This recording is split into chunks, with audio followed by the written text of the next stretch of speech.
learns Lazy's laugh. Zach and Lily bring the fun, we're on the path.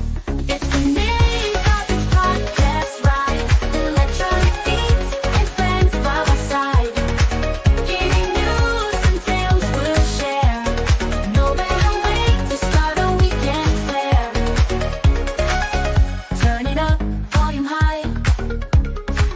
Nintendo vibes flying sky. Press play, let's dive in deep. Catching all the secrets we keep. It's the Nintopics podcast, right? Electronic beats and friends by my side. Gaming news and tales we'll share. No better way to start a weekend flair.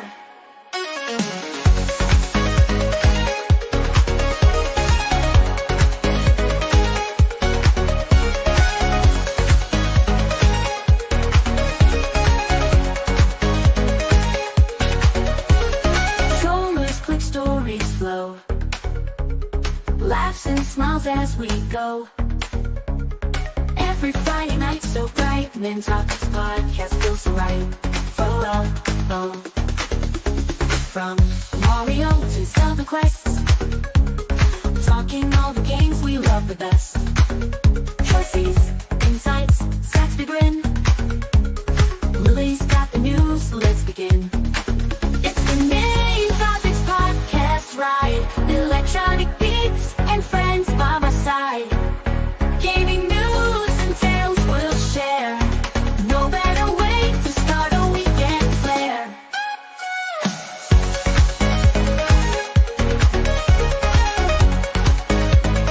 Controllers and stories flow. Laughs and smiles as we go. Oh. Every Friday night so bright. Nintopics podcast feels so right. Nintopic Podcast, all things Nintendo.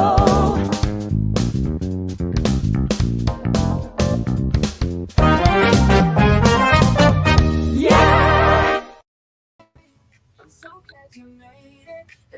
Yeah. Whoa, Korok A puzzle. little Korok puzzle. Makar was really happy. Is that good? You're dancing, you smile on. 1, 2, 3, I'm 4. feeling happy with Nintopics podcast. I feel like dancing with Nintopics podcast. It's been a hard week, but I feel better now. It's time to flow with the Nintopics podcast.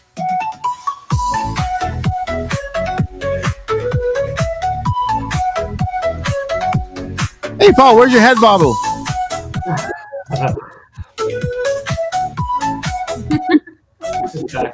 I'm feeling happy with Nintopics podcast. All right, welcome to the Nintopic Podcast. It is the last official podcast of 2024 before our grand finale next week on Thursday with the Game Awards. Okay, Thursday, Game Awards, here live, pajama party, snacks, popcorn, pajama party, and giveaways. So you want to be here and not miss it. I know sometimes it can be boring, but we'll make it fun for you. Don't worry. We'll have games and stuff. We'll have a bingo card and a lot of other stuff. So welcome to the Nintopic Podcast end of year recap. We're going to go ahead and go over everything that has happened this year with Nintendo. Here with the most amazing cast ever with Lilly from Hyrule. How you doing, Lilly? I'm doing great. Thank you for asking. Yesterday was my birthday, so yay! Happy birthday! Happy birthday. Thank you. Yeah, that's why I have a little party. Little thing over here. But yeah, it was exciting. It was Nice. exciting because fun fact it was also Walt Disney's birthday. He was born on this Ooh. season, so That's one of the things that I'm very, very excited about every time that I say like my birthday is on December the 5th. Yeah, that's awesome. Yeah, it has been very nice. It's just it was a normal day, you guys. Like I had to work, so it was very, very normal, very chill. But probably Sunday we're gonna go to a place where they have arcades, so like Oh, pinballs and stuff like that. So Yeah. yeah, it's gonna be fun. like a Dave, But there's huh? like a Dave and Buster's. Do you guys have that there? Something like that, but more local. Yeah. Oh yeah, Okay. they But, have like Snow Moose and Osco or something. That was that. That's the other thing. Like we had a massive snowfall 2 days ago, and there's a lot of snow everywhere. It's very, very cold. But yeah, so far so good. And I've been watching my boyfriend playing Kingdom Hearts Final Mix and all of that. So we got the Ultima weapon and everything, full, level, critical. Proud mode, and we started Kingdom Hearts 3 again. So yeah, it has been Kingdom Hearts all the way for some strange reason. But yeah, that has been my week. You never go wrong with Kingdom Hearts. Yeah, you can never Yeah. go wrong Man. with that. No.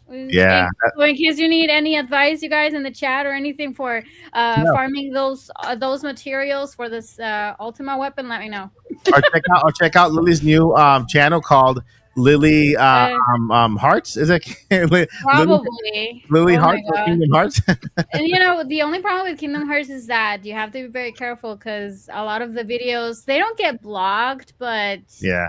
it's difficult. It's very hard. It's very hard, Yeah. especially because of the music. So No, yeah, I agree completely. I agree. beautiful games.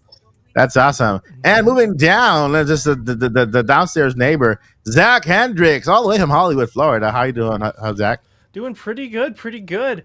I actually got a little bit of that cold snow that Lily was talking about because I was really? up in northern Wisconsin Oh yeah. Oh, for okay. the Yeah. last week for Thanksgiving. And Nice. so, man, I didn't realize you could take a drive and then 6 hours late coming back. I thought it was cold here. I came back and it was 20 degrees warmer by the time I got back home than when I left. And I was like, Yeah. Ooh. But no, yeah, I am having a great week. This weekend is going to be my first film festival that I have projects Awesome. submitted in. So I'm very excited about that. That's awesome. And so I submitted a project as a producer, which got accepted, and I was really excited. Woo. But when I was looking at the list of the films to see when they were showing and when my film would be showing, I saw another film that I had acted in like way back in March in the beginning of the year, and I was like, I'm in here twice. I didn't even know that this film was entered into the festival. That's awesome. So Nice. yeah, I am on cloud 9 because of that. That is awesome. About 10. Nice. All right, and moving over to directly from Hollywood. Right now, I think he was mowing Miyamoto's lawn the other day. The great Paul Gale. The for numbers god. Network. How's it going? Yeah, I'm always mowing lawns, That's how Princess Peach's garden looks so good outside of her castle. It's all good. Same with Hyrule Castle. I take my sword, which is actually You got the this sword replica? that I take. You got the replica? I'm sure that's the real one. I'm so sure. That's the real Master Sword. Now I can ask these now because I'm a little bit more educated. Is that the one from Skyward Sword, or is that the one from Breath of the Wild, or is that the one from? Okay, that's all I know. The answer is yes to all of them. Yeah, yes to all of them, but Technically, it was the goddess sword at first. from Yeah. Bandai Namco and Proplica. So Yeah. Yeah. I have already a smaller Master Sword that's Mhm. like, That's the not Toys R Us right. version, which is nice. I have a steel Master Sword, which is, like fan made, but not real from like Nintendo license and stuff like that. Yeah. And I've got this one, which is now, I guess, as close as you could get to having Link's sword, unless if you knew a welder or blacksmith and that they crafted it for you with exact dimensions. Yep. It was plastic, but otherwise accurate for all intents and purposes. It's really cool. There's actually a little unboxing video, so if you're interested in what it looks like in more detail, I just did that on the channel. But yeah, it's been a good week. Gameplay wise, I have been playing a lot of one of my Black Friday purchases, which was the Batman Arkham trilogy for Nintendo Switch, on sale for $19. You still might find it on some shops out there, but if you play the trilogy, first of all, it's fantastic when they originally released, and on Nintendo Switch, I think all three Rocksteady ports are really solid. So you get Arkham Asylum, Arkham City, Arkham Knight. I was very curious how Arkham Knight would transfer over because that one wasn't an Xbox 360 PS3 game. That was an Xbox One PS4 game. But all three play really well. They look terrific. And despite having played them all since, as they originally came out, it doesn't help my backlog of games by me buying something new that's actually old and putting more time into that old thing than something new like Brothership. Yeah. But that's been my jam for the last several days is playing that. So highly recommend it. Yeah. If I which is the normal, not really finding it, I still think it's worth it. 3 top tier games for 60. But if you can still get it for 19, it's worth it if you never played it. That is is that your best Black Friday deal on a game? What's that? Was that like one of the best Black Friday deals on a game you saw? Because it's like No, 3 that was games for would you say like $15 or something? Yeah, that was it for me. It was $19, and I got it specifically from Walmart. But like right afterwards, I saw it up for GameStop, and I was like, I would have got it for GameStop just because it goes towards that point system, which redemption and all that. But Target ended up doing it. Best Buy did it. So I think a lot of places ended up having it for that same price of 19, whatever. But yeah. Oh, and I got a micro SD XC card for cheap. Oh, awesome. Because last week I kind of missed the podcast. I was watching it, but I was watching Wicked at the time. Okay. How was it? How was it for you? So good. Speaking of that, like Wicked was... no spoilers. Yeah, no spoilers. No, It's not a spoiler. It's everywhere. Like Ariana Grande doing this all the time. Like, toss. No spoilers, but really good movie. I'm not a super big Wizard of Oz head, so I don't have the movie memorized. In fact, the last time I saw it was decades ago. So I think if you are a fan of it, you'll like the movie that much more because it is good. It's so good that me, like I said, just going into it kind of blind to the series, like I know Wizard of Oz, but not so into it. Awesome job. And actually, for that matter, the next day I saw Moana 2, also very good. Not as good as the original, in my opinion, but really, really good. Yeah. Nice. The first Moana, I thought was excellent. But yeah. That's really cool. I haven't seen neither of them yet, and I'm looking forward to seeing at least Moana 2. I know my girls will want to see the Wicked one because they're so. I mean, they're those kind of young fans that and I'm talking about because they're my girls. I can talk about them. They're like I'm so faithful to the Wizard of Oz. I like the black and white version that turns into color version. And I'm like, it's okay. I mean, you guys used to like Ariana Grande when she was in Sam and Cat, and then she was also in this other show with Victorious. Like, what happened? And they grew out of it. So it's like they go back to it. They think they're watching things for kids. I'm like, come on, I want to watch it. So it's one cool. Sorry. Yeah, go ahead. I was gonna say one cool thing to look out for. Again, no spoilers.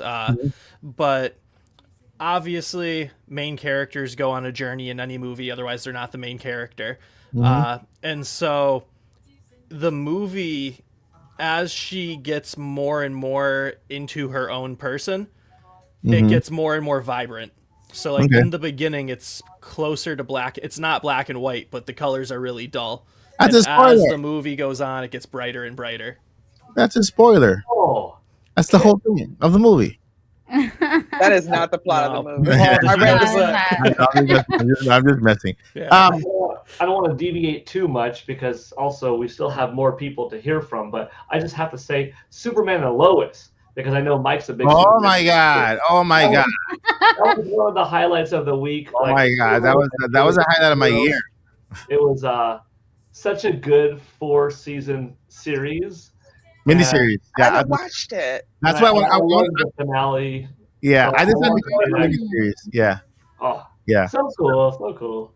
I decided to call it a mini series because that's what it is. It's a mini series, and it's like you know, it takes a place after Superman in Metropolis. He moves to Smallville with his family to kind of just get away from and get his family more into the hometown kind of feel, and then a lot from there happens. But that finale was just cherry on top, man. That was just incredible, incredible. I hope the But movie is as good respectively as the show was for a film, and Mhm. if it's taken care of that seriously, obviously it's going to be in a very different direction and very different tone. But if Yeah. it's as good of a film as that was a series, I Mhm. think we're in for a good movie.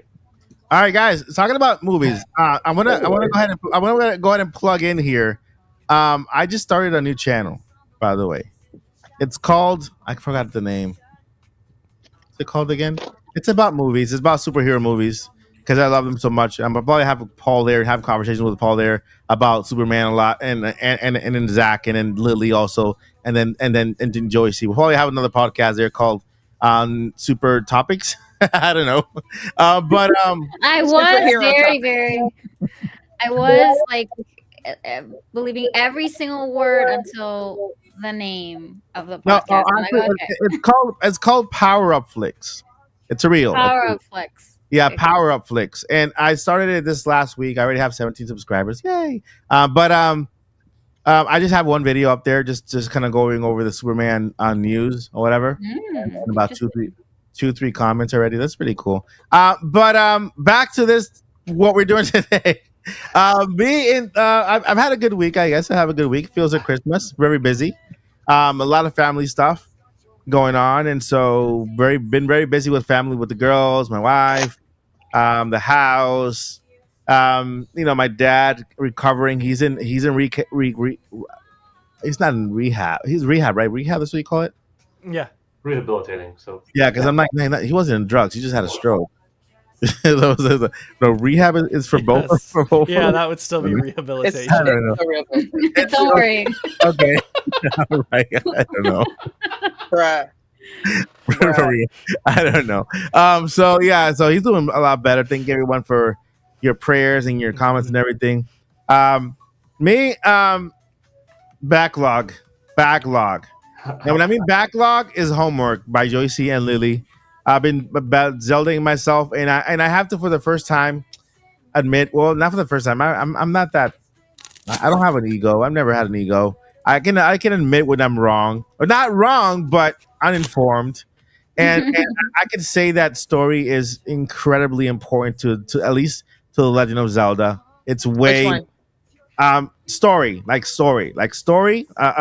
story, like, you know how we went to over the couple podcasts ago, we had the that news about how they produce a gameplay versus story. They think about the story later and about the lore, and is it important enough or is it not? Is it okay or not? To me, after playing Skyward Sword, I'm still not done with it yet. Right? I already have the Master Sword. The final Master Sword. Very good. After playing it for all this time, just going over that story, I am so in love with the Legend of Zelda right now. It's so incredibly amazing, the story and Skyward Sword is a love story. As much as people like to deny it, Yeah, that's and it's exactly what it is. and it's Skyward Sword. Yeah, I'm like, my God, what in the world? Yes, this is important. this is really important, right? Because I'm so immersed in the story. Now I'm looking forward to playing Twilight Princess after this one, just so I can go with the 3D Zelda, the 3D Zeldas. And so, yeah, I've been enjoying myself with that. I think I'm towards the end. I'm not sure if I'm towards the end. I know I keep thinking I'm at the end, but I'm not at the end. There's always something else There's a lot to do. that I have to do. Right now, what I'm doing is, okay, I already have the Master Sword. I have to recover the song of the hero, like toward get the pieces of the song and stuff like that. So I already got one piece of the song. I have to now I'm in the desert to get to talk to the dragon and get his piece of the song, and then I have to go to the other volcano guy, the dragon, and get his piece of the song. And so Building again. Yeah. yeah, so I'm that's where I am right now. I want But to play man, it again, hearing you talk about I've it. been enjoying. Yeah. seriously, I don't have a lot of time to play video games, guys. That's why I don't do video game reviews. But my God, that story has captivated me like no other game and no other game. Like seriously, I'm like just so immersed in it. I play an hour a day, at least. And like seriously, like we need lore. Yeah, the lore of Zelda is just one of the most beautiful It's ones beautiful. in gaming history for me. You know, because I played Final Fantasy. I like it, right? But every game is so disconnected sometimes that you can't connect it like you can Zelda. Um, and me having to play all the Zelda games, right? Having knowledge of other Zelda games, going back to what has been almost like the beginning of it, right?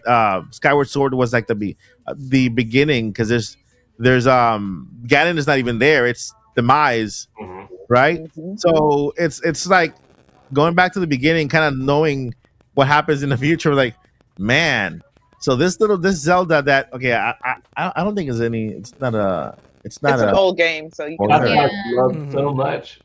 the when Zelda went to sleep, man, and she was trapped. Like it was like, man, I was Ooh, so You're, wait until you're the closer end. to. You're close to the end. I got so emotional when she just kind of and when she says I'm still your Zelda, I'm like, what the heck? Well, actually, there's a song like when Link and Zelda are together. The song is literally named "Romance in the Air." Yeah, Yes. that's the theme song, the actual Zelda theme, beautiful theme song, and it was playing in the air, and Zelda was talking, and Link was like, kind of just, man, there was just so much drama and so much heart. Yeah. I want to see that live action, like, Mhm. I love the part where she says, I'm paraphrasing, of course, but she says, "Remember, okay, sleepyhead, when it's my turn, Yeah, you come wake yeah. me up." exactly. Yeah.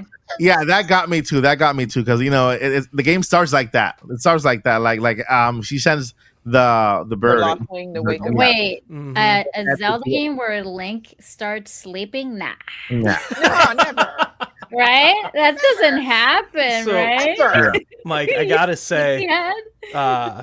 one thing that not that you missed out on, but since you just now played Skyward Sword after playing Tears of the Kingdom, when the Tears of the Kingdom trailer first came out, Uh-huh. and all of a sudden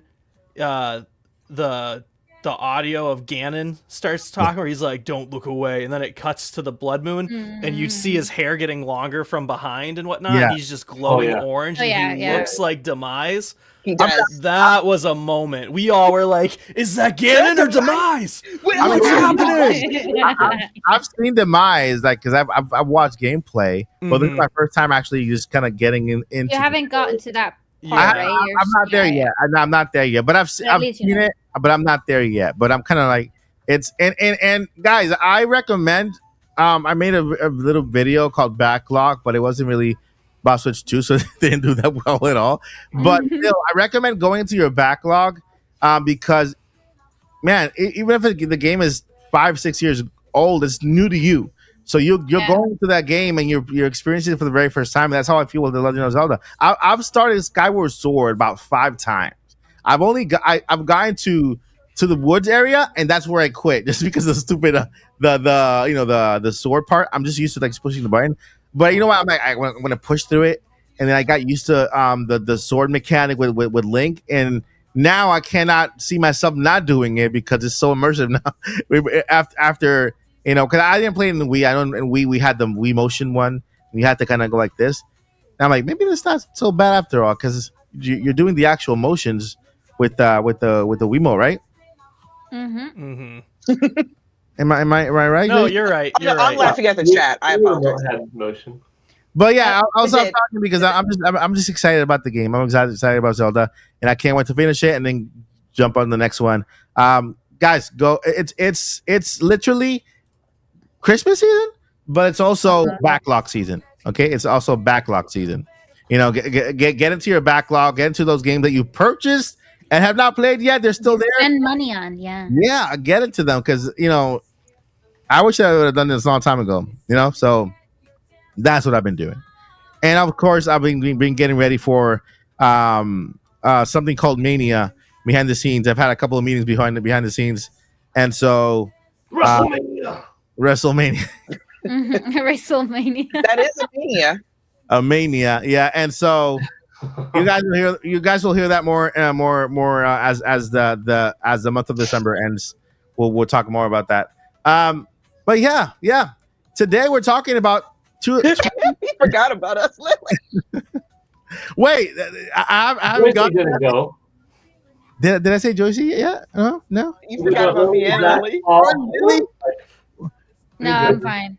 I'm sorry, guys. I'm sorry. Let's go to. How are you doing, Joycey? How are you, Joycey? I got lost into Zelda. You know how it is. I don't have anything to say anyway. I really don't. Did you buy any games on Black Friday? Did you? I did not. I am. Y'all forgive me. I think I'm coming down with a fever. So it's like I'm hot and I'm cold. I'm hot and I'm cold, and now I'm like really hot. I did not buy any games this time. I actually kind of got almost everything I wanted, and the things that can wait, I'm letting them wait. And the ones that I wanted, I didn't find. And I'm just like, Joy, stop spending money. Stop spending money. Stop spending money. Okay, that credit card bill be high at the end of the month, and I'm like, this don't make no sense. So yeah, I'm trying. I mean, we're not Christmas people. You know, I'm glad for everybody who celebrates and everything, but Christmas isn't really something that we celebrate like that. So we don't really do presents and stuff like that. I mean, I'll get you a present if you want a present, but I can do that on a random Tuesday. I don't need a holiday to tell me to get you a present. So we're just like literally not spending money right now. But what I was going to say to y'all's credit about, I got a backlog. I don't want to buy even more games. If there's a game I know I'm eventually going to play, I usually try to buy it when I can. Yeah. If I'm that interested in it, because I want it to do well. Yeah. So I think about, even though it doesn't matter, you know, people are like, Nintendo doesn't care about you. They're a big, mean old corporation. Yeah, that's true. But I care about the series, and I want it to keep going. So I want them to start off as strong as possible. I'm still going to pick up Brothership because I don't care what anybody says. That looks too cute to pass up. Paul, you ain't met a video game you didn't like. I don't care what game it is. You're right. That's a good. I am far more lenient with movies than games. I'm not a good. Well, that's another story. I like this much. Any movie that's like this, in reality, I like it this much. So with movies, I'm far more lenient. With games, I'm properly critical. It's just I do happen to like a lot of things. Yeah. Okay, Chad, I need y'all to go back through all the podcasts on Mike's channel that Paul has been with us, and you find a game where he actually criticizes it. Yeah. Okay? Y'all work on that for me. I just don't play bad games. My taste is so good. That's a good one. Paul, sell me on ET for the Atari. Go. Okay, see, not a good game. Finally, okay, clip that. So anyway, but I haven't got as much gaming in Splatoon that y'all know already. That's kind of my go-to, like, because unfortunately I don't have enough time to actually sit down and sink my teeth into anything right now. But I have plenty on backlog. I still have to play. I'm being sold a lot on Emio. God bless you. Thank you. I'm being sold a lot on Emio. So I think I am going to eventually pick that up. But right now it's just like, Joyce, you have no more money to spend unless you want to go in your emergency fund and your savings and everything else. And we don't do that. We don't. That's not responsible. That's bad. That's bad. Don't do that. So, but that's what I'm doing. And a good friend gave me this. I don't know if y'all can read it. It does say shade on it. It is a shade. You're welcome. I like it. Thank you. Zach. It was me. AKA Heather. But yeah, thank you, Zach. A good friend gave me this, and I wanted to have this for our for the Game Awards. So anything that wins that seems like it's shady, you know, I can just kind of bust this out without even. That's good. Oh, yeah. Elden Tree wins Game of the Year. Listen, we have to have. I'm going to give you guys a homework if you can. We can do with paper, popsicle sticks, and just have has, meh, and bad, and then we can once when we see a trailer or something, we can just bring it up. Okay, yeah, that sounds great. Yeah, I was like, man, But just send us a message because we are gonna forget. So just put it there on the Discord, and then it's a reminder. Also, these kind of fans are on Amazon. Y'all know how I love Amazon. So these kind of fans are on Amazon. So if you want a fan that just says something, if you don't want to make your own, then there you go. Yeah. But that's what I'm going to be doing if Elden Tree wins Game of the Year, because I have been looking at stuff on Metaphor and I'm like, I think Metaphor deserves it. Personally. Yeah. So, I gotta take a look at Metaphor because all I know about Metaphor is the name Metaphor. But you know what? That's the game that I continuously have been hearing about. After a couple weeks, I stopped hearing about Astrobot. After a couple weeks, I stopped hearing about Stellar Blade. I'm still hearing about Metaphor. Oh wow. Okay. That's good. That's good. Yeah. So we'll see. I'm excited. Yeah. And also the orchestra. I'm sorry, real quick. Orchestra. And hopefully Flute Guy's coming back. Yeah, please, Flute Guy. Flute Guy is everything. How about Cut Guy? Cut Guy, like cut it short. Cut it short. Like I have opinions on the wrap up. On the wrap up. The wrap up guy. And I'm gonna tell y'all this: it's never personal. It's only business. They only got that venue for a certain amount of time. They have to clear those people out. That's gonna cost the Game Awards committee or whatever. It costs them a lot of money. They get fined by the city if they go over. That's why they got to wrap it up.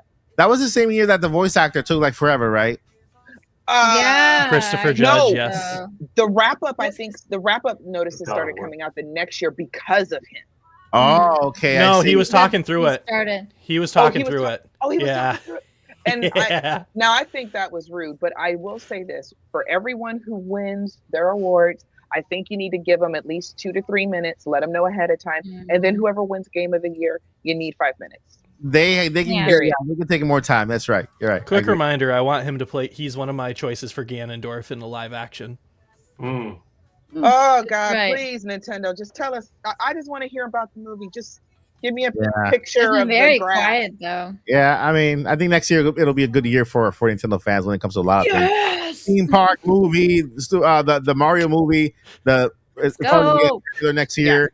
You know, so 2025 Switch 2. I mean, there's a lot happening in 2025. Nintendo fans are going to be eating well, so we don't have to worry about that. It's almost the end of the year, December 6th, and 2025 is around the corner. We had a healthy year, though.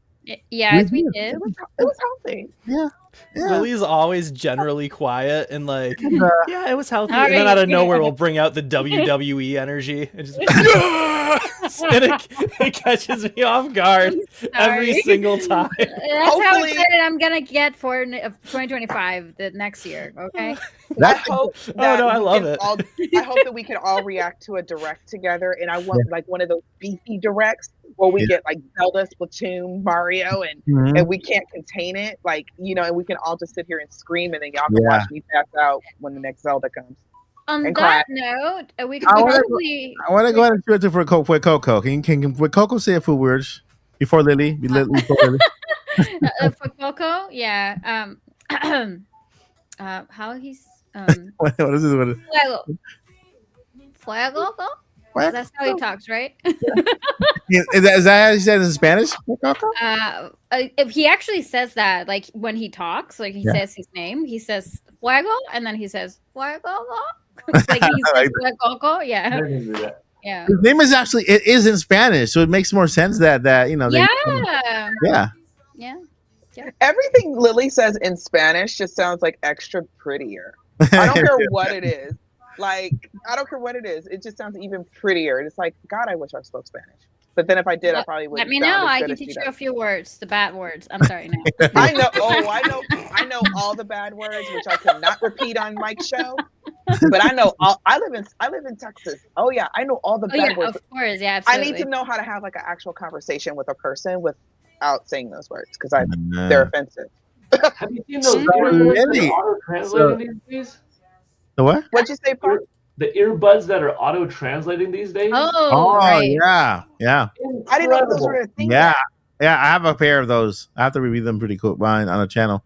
They actually translate on the spot on your ear. And also not only that, but it also transcribes it on your phone. So like it translates it and then it's transcribing live on, so you can actually read it and hear it. Yeah, technology. So Lily, technology. how have you been? I've been great because I already said it. Moving on.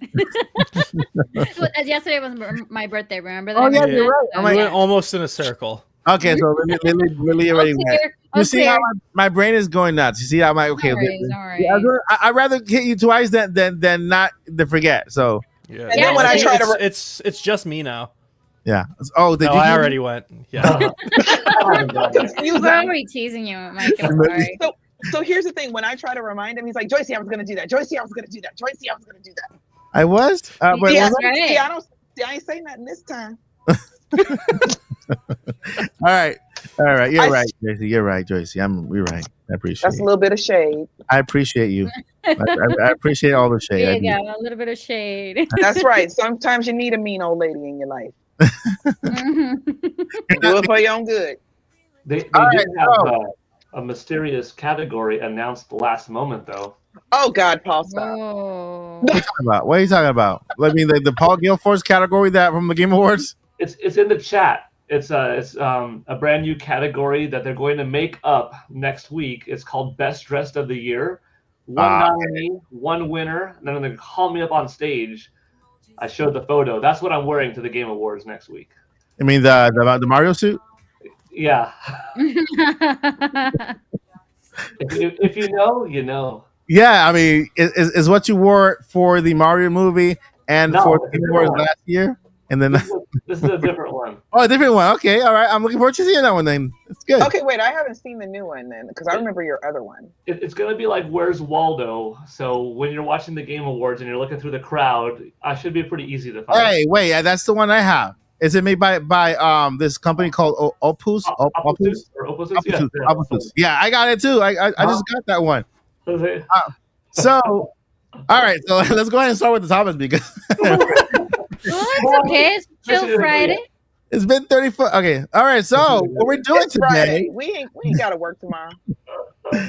What we're doing today is talking about how has 2024 treated you as a Nintendo fan, right? That's the entire conversation we're going to have today. That's the only conversation we'll have today. You guys can chip in the chat how 2024 has hit you. What is your favorite game? What was your low? I'm going to just go ahead and recap very quickly here and go over some of the video games that we have seen, first party and well, it's not second party, right? Third party? Third party. All parties. It's just one big party. Mario parties? And Mario Party. And Mario parties. And so once we go over where is it? I see a whole bunch of okay, here we go. So I can actually share this, right? I can share this. Yeah, I'll just share. I'll share this with the rest of the podcast. Why am I just gonna read it? Come on, dude. Just share the wisdom. I'm gonna share the wisdom. The wisdom. So much wisdom. The wisdom. That's not the wisdom. I felt wiser after playing Echoes of Wisdom. You felt wiser after playing Echoes of Wisdom? Wisdom? Yeah. After playing Echoes of Wisdom? Okay. I couldn't find one of the echoes, and I was like, I know he's in here, and I had to hunt for Lionel. Lionel! Lionel pretty fast. Yeah, I know he's a Lionel, like an actual. He's an adorable Lionel. He's like an adorable Lionel. But he's so cute. I want to. It's like I want a plushie of this Lionel. Like I seriously do. But in like Breath of the Wild and Tears of the Kingdom, oh my god, that thing was terrifying. Oh yeah. So here I went ahead and did this better, right? It's better when there's visuals because not just like a regular list like I shared with you guys. I made visuals so that you guys can look at all of the games that Nintendo has gifted. I like pretty pictures. Yeah, this year, right? And so it all started with another recollection in January. It goes from bottom all the way to the top. And so, I mean, if you look at this, if you take a step back, it wasn't a bad year. No. Okay, it was a pretty good Mario year, but it wasn't a bad year. We started with another recollection, then Mario and Donkey Kong. All right, that was a surprise, right? Like a little remake. Princess Peach Showtime, Endless Ocean. For those of you who enjoyed them, I've spoken to a lot of people who enjoyed Endless Ocean. They're still playing it. We got Paper Mario, Thousand Year Door, right? The big game that everybody was they willed it into existence, right? This Paper Mario Thousand Year Door. Luigi's Mansion 2 HD, this 3DS port. I'm pretty sure people enjoyed it, or a lot of people played it for the very first time. I did.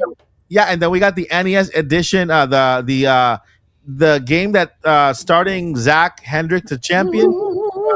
The NES. It's a good game. I can't really see it. Let me go up here close. And the Nintendo World Championship NES edition. I have not played it yet, just because I don't want to take it out of the box. And then after that, Emio, right, the Smiling Man. I think that wins Marketing of the Year, because Yeah, that was It like does. crazy, It does. right? It does. And so Seriously, that was excellent marketing. we have The Legend of Zelda: Echoes of Wisdom. That Game was of the year. Game of the Year. Then, of course, Mario Party Jamboree. Then followed by Mario and Luigi. And then last but not least, Fitness Boxing, Paul Gale's Experience. Mhm. So, Mhm. you know, those are all the games that we got this year. And it's not a bad year. It's not a bad year, right? It's And those healthy. are Yeah, and those are just the big IPs. There were a bunch Yeah. of third parties as well. Oh, yeah, we're going to go over them. There's a lot of third-party games in here. I couldn't make the little beautiful graphic with this. It's Yeah.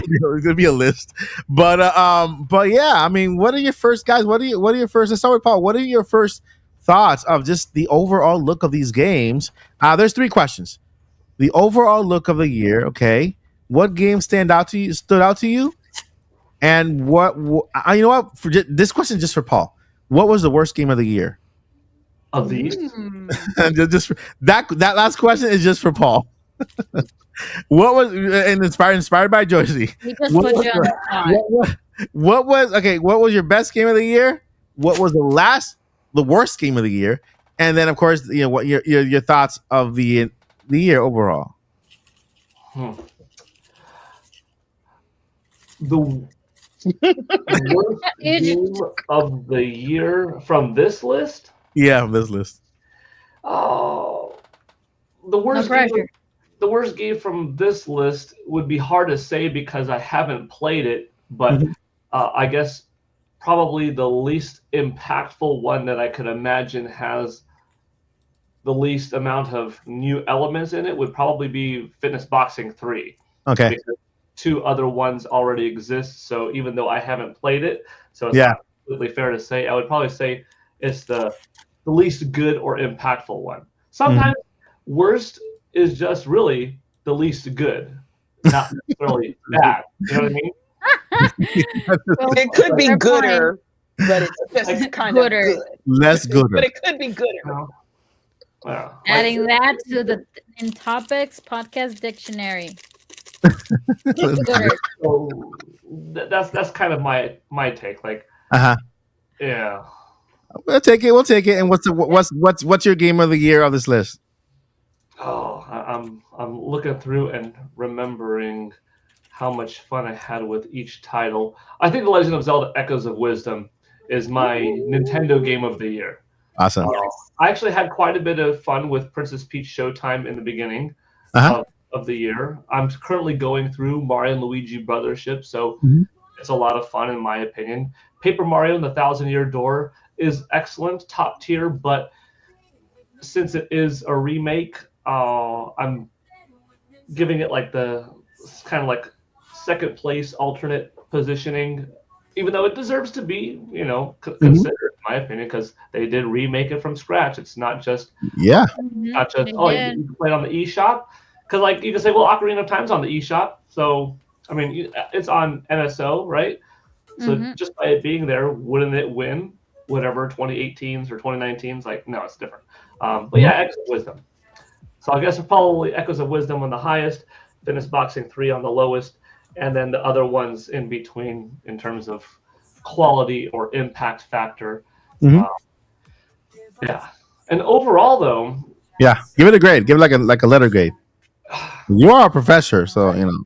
yeah. So I'm looking at. I'm gonna give a grade, but I'm gonna elaborate on it. I'm gonna say B plus, Okay. and but B plus is based off of comparing it to how good Nintendo has been this generation, where they hit A plus. If you have a look at this year objectively and not compare it to any past year and just say they had 12 games in a year. Yeah. They had remakes, ports, new things, something that came out of nowhere like MEO, another Code Recollection, essentially a brand new experience for many people, especially here in the West. And even though they are, older games, they're remade in such a capacity that it's an entirely new experience. You got a Mario, you got a multiplayer game, you got an RPG, you got a classic thing, you got a Zelda game in a year. Like, that's A quality stuff. Any year that has a Legend of Zelda game, that's an A year because probably that's an A game. And like if you the longer of a fan that you have been of the video game industry, you probably have had years of droughts. You probably experienced what was the last 12 months of N64 before GameCube? What did that feel like? What were the last 12 months of GameCube before Wii? What was Wii's last year before Wii U? What were these years like towards the end? So we are still kind of under the assumption that Nintendo Switch 2 is coming out next year. We actually don't know. It could be 2026. But I don't think that's the case. I think it's very likely that it's going to be by June of 2025. So this is the last year of Nintendo Switch. Compared to the past, you're like, dude, this is an A. Any other generations, if this was that, it would be A in those regards. It's just that Nintendo sets the stage so high in these last 7 years on Nintendo Switch, where you've had years of Smash Brothers and Animal Crossing and Splatoon 3 and Xenoblade Chronicles X, and years that had Pikmin 4 and Tears of the Kingdom in the same calendar year, and Metroid and Metroid Prime, like such banger years of 100% A pluses, that this, I guess, by comparison, is a B or B plus. But on its own, it's like an A on its own. But my score is B plus. Yeah. Yeah. I mean, yeah, and I think that's kind of fair to rate each year as its own. Gain, I'm sorry. It was a little bit loud. Did I? Yeah, I'm sorry. Sorry to interrupt your mic, but yeah, it was a bit. I did. Well, I haven't touched my game yet. Can you check on your end, maybe? Because I haven't. No, it was over here too. Really? Yeah, you're good. You're good. Yeah. But this is the thing. I haven't even touched it. So there's something wrong somewhere. Because I don't know. Yeah. Like I'm not even touching it. Like this is me. I'm not even touching it. Okay, sorry. And when you have third-party stuff, what was that? Third-party stuff that came out along the way, like. Yeah, the third-party list we have here, we're gonna go over in 1 second. But to add to what you were saying, I like it that you're grading the year. You're grading this year. You're not comparing it to any other year in particular, because that's like a very fair way of grading an entire year. Because if you compare it to every other year, of course, there's more games, there's more stuff because Nintendo was in their element where they were in. But this is the last year. This is the last year of Nintendo, and to have this. Yeah, it feels like a B plus and sometimes even an A, and I agree, 100% agree. Joycey, Who? Oh, hi. Joycey J, worst game. I'm scared to touch anything because I haven't even touched anything, and my microphone is spiking up and down. But yeah, I'm like I don't touch anything, so I'm trying to put the music on, and I don't want to touch anything else because. But I don't know why a brand new pen isn't like working. I'm having all kinds of difficulties over here. Anyhow, is it from Hyrule? Not this one. Okay, that's probably why. Yeah, you know what? Yeah, Hyrule makes great pens because Zelda is known for. Not blessed by the goddesses, the Triforces. That's exactly what happened. Yeah, I agree with that. That's a good assessment, Mike. Worst game, best game, overall grade. I can't pick a worst game. Come on, you're talking about Paul can't talk about word, and you can't make one. You put me on the spot. Right? No, yeah, you did. to be fair, Paul has played more games than I have. Okay. The reason I can't pick is because I don't always enjoy picking on or saying something's bad when I haven't experienced it or even watched it. So I'm going to say what didn't interest me really at all was Endless Ocean. Like at all. I was like, when I saw that, I was like, that's cute, but what's happening next? You know, so it wasn't a big thing for me. Of course, my highlight was Echoes of Wisdom, of course. I love the game. Is it my favorite Zelda game? Is it a little bit forgettable? Yes. I kind of think they could have done a little bit better for my girl, but I understand why the game came to be. But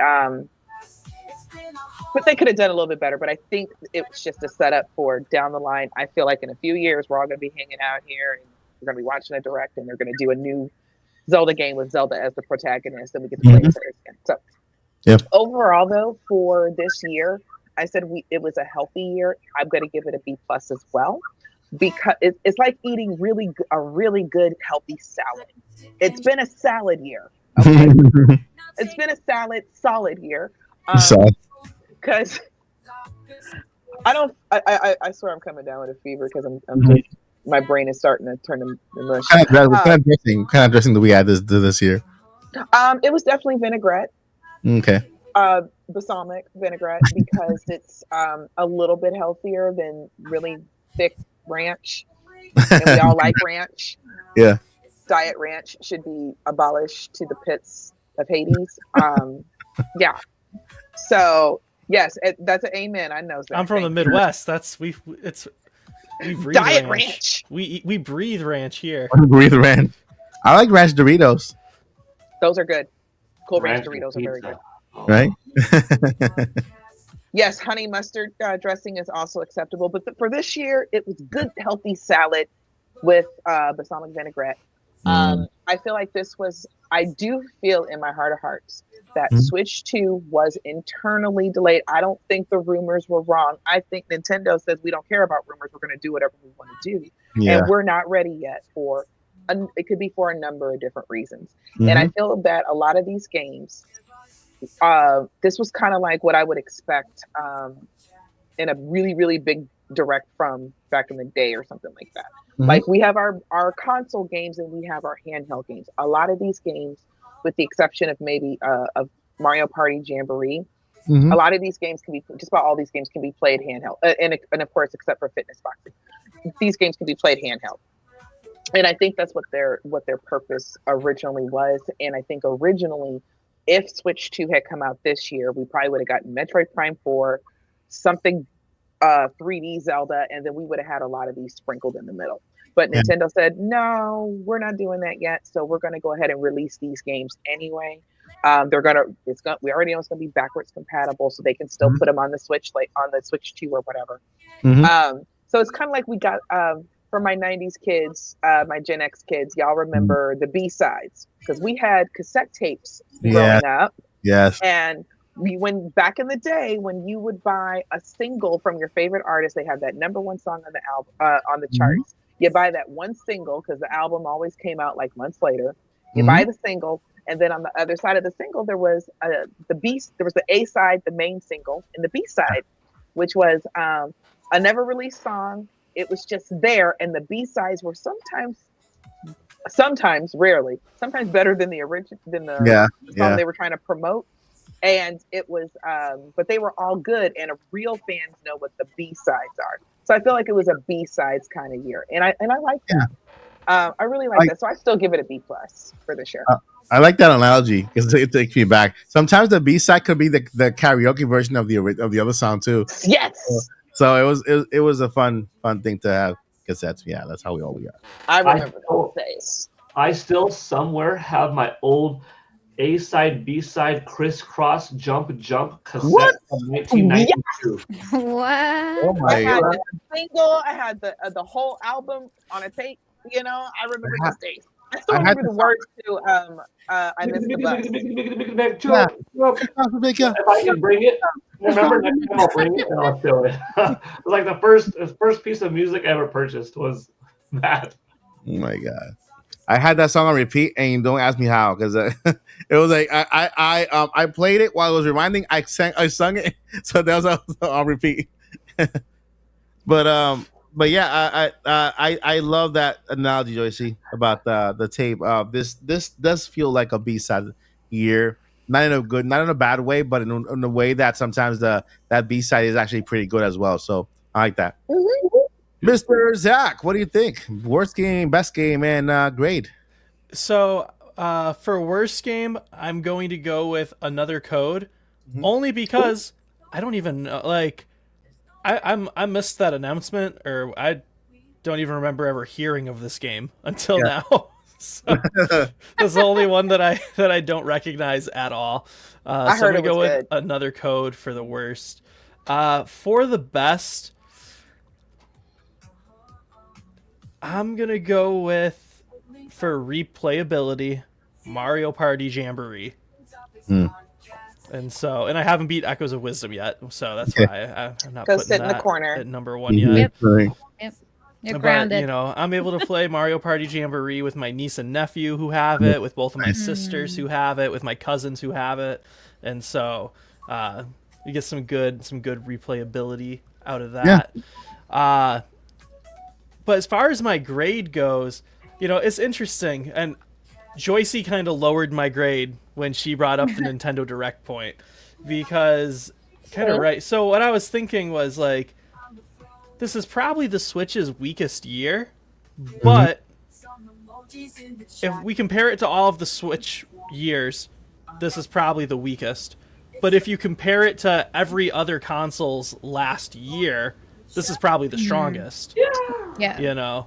Yeah. So I was gonna give it like a B plus or an A, but then Joycey made that comment about a Nintendo Direct, and I started looking at it, and I was like, all right, the three big games on here are right on that top row. Fitness Boxing, Mario Party Jamboree, Echoes of Wisdom, and then Brothership. And if you just take out one of those three games, so any one of them, take out Brothership, take out Jamboree, take out Zelda, and leave the rest of this would be a really banger Direct. Like, we've gotten Directs this good, if that makes sense. Yeah. And so I'm like, oh yeah, if this is one main game better than like the really good Directs we were getting in like the middle of the Switch, then I'm like, I don't think that can be an A. So Yeah. I'm gonna give it a solid B plus. Yeah.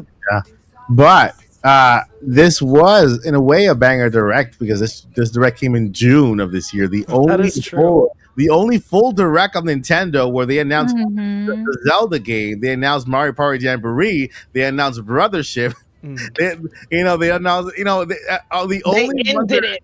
They ended is- it with Metro Prime 4. and Metro Prime. Yeah. That is true. And having a surprise Zelda game is honestly a And not surprise just- Zelda game that's releasing a couple months later Yeah. And with playable Zelda. exactly. That was my point. That's- Like, not just any Zelda, but playable. All right, Zelda. we're at an A minus again. Historic. We're at a solid 90%. Historic. Yay. That's extra credit. Yeah. It was a B, but then it got extra credit, so now Yeah. It was historic. It was historic. So- it was the bonus question. We're so spoiled that imagine any other last year of a Nintendo system where, okay, after Majora's Mask came out, like all of a sudden Nintendo did a modern day remake of The Legend of Zelda 2. What? Out of nowhere? Imagine on Wii, True. after Skyward Sword, all of a sudden Nintendo did a 2D HD pixel art version of Super Mario World. What? Out of nowhere? Like, that'd be so cool. Now we're in a day and age where we are getting these remakes, these ports, these new smaller titles. Part of that is thanks to Nintendo having that hybrid nature this generation of you bought one system and you are getting these smaller portable experiences and these more grand home console like games, but you used to just not even dream of getting that. You're like, oh, well, see you next system. Donkey Kong franchise, see you next system. Mario franchise. Speaking of Donkey Kong, like that's one that we haven't gotten, but that's how good we're eating that later true. into Good the salad. gen, we're still getting stuff. I mean, I would have been very happy as a GameCube owner waiting before we came out if there was like, here's a brand new Ice Climbers. Boop. Like what? Like Out that of doesn't nowhere. exist. And here's Emio. Here's an NES edition. No, yeah, I wouldn't even say the Possible. best final Nintendo year. I'd say this is probably the best final year of any console. Yep. It could be, although I But think, extra credit still just puts it at a 90.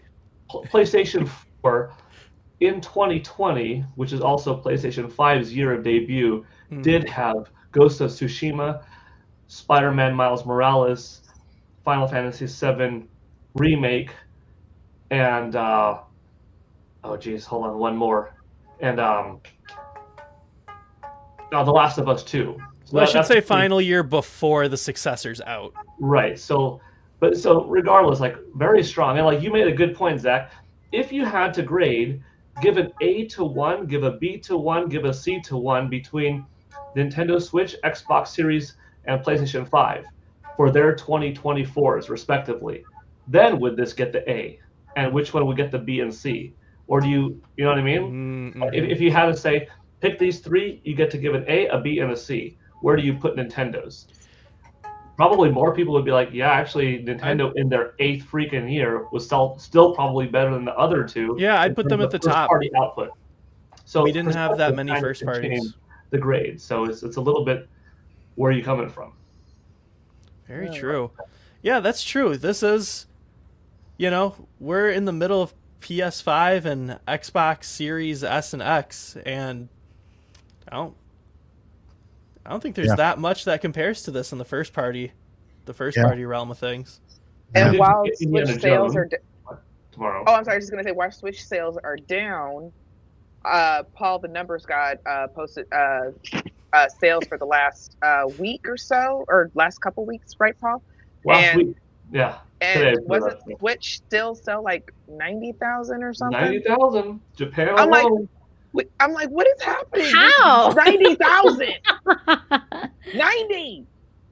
And that's You only know? Japan for the week. And that's Overall, the United States is going to be a lot bigger, like easily another 340,000, 350,000 for last week. So when you combine that U.S. plus Japan plus Europe, you're looking at probably 600,000 people bought a Nintendo Switch in that last week. That's amazing.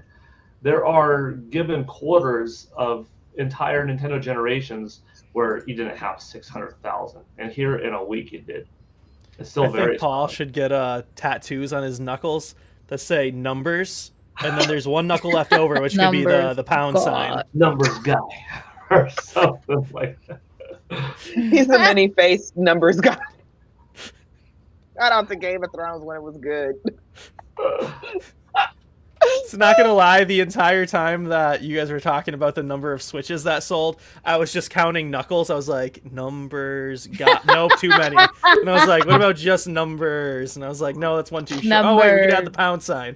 There. Yeah. I was like, well, that's just a hashtag now, though. So I don't.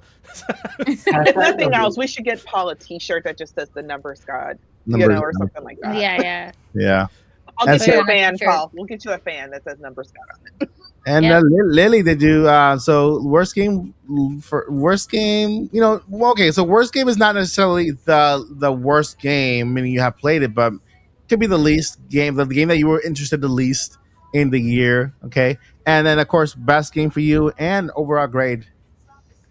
Yeah, I guess I'm gonna circle back to a lot of the things that you guys have mentioned, but for me, in terms of interest, I'm gonna go also with Endless Ocean because it's not something for me. However, if I were a little bit more, realistic, and this really saddens me a lot because I love Be this sad. game. But I'm gonna go with Luigi's Mansion 2 being the worst. And the reason why I'm saying it's the Ooh. worst is because it's an HD. That is the only reason why I'm saying it. Also, that's to say that this is my first time playing Luigi's Mansion 2 ever. Like I've never actually played it on the 3DS or anything like that. But and if you think about it, like Paper Mario, Mario versus Donkey Kong, and every single one of the games that you see here is either a remake or a new entry on the titles, right? So that's why being realistic, like again, it really hurts me a lot saying this, but I think that was like the least of all the releases because it is an HD, and they didn't really do much on it. And but I love the game. I really did. I roll credits on it. I absolutely loved it. But that's because I'm being biased because I love Luigi's Mansion. Okay, but being realistic, I don't think that it was the strongest of the entire list. That's the only reason why I'm saying that. Yeah, fair. Not gonna lie, as soon as you said Luigi's Mansion 2, in my head, just crystal clear, I heard Mario. Mamma mia, that's a spicy hot take.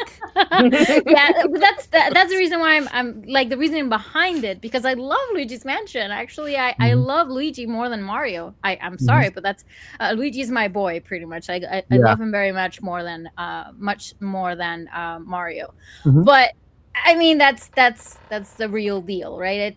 It was the least or the weakest of the entire list that we're seeing here. Weakest link.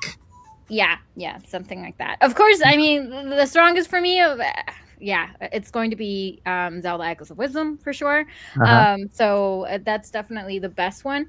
And also, circling back to everybody who has been mentioning like the best or the worst for the last year of the Switch, I feel also because of you playing Mike playing Skyward Sword. Yeah, Skyward Sword is such a beautiful game, and it was released at the very last portion of the Wii U's life. And nobody actually played that game as much as everybody was expecting, even though there was not the Wii U, but the Wii from the Wii U. Yeah, that's the way it worked. So they worked on an amazing game, an amazing story, an amazing everything, but it was like the last part of the Wii's life. And then the Wii U came, nobody really cared about it, and it wasn't until they got it back for the HD, for the Switch, that people started playing it. And then they realized what a great game it is, right? Truly.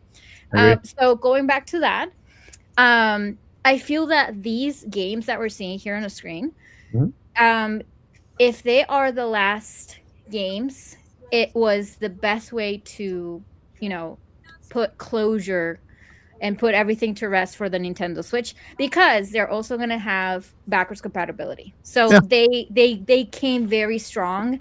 It was a perfect way for them to, to end the year and to start as they're going to start with Nintendo Switch 2 or the successor with, and all of those games that you're seeing here on the screen, you're going to be able to play them on your Switch too, right? So that is a perfect way of, having the possibility of getting new players, to hop over into the Nintendo Switch hype and, experience all of these games, right? So I feel it has been such a great year.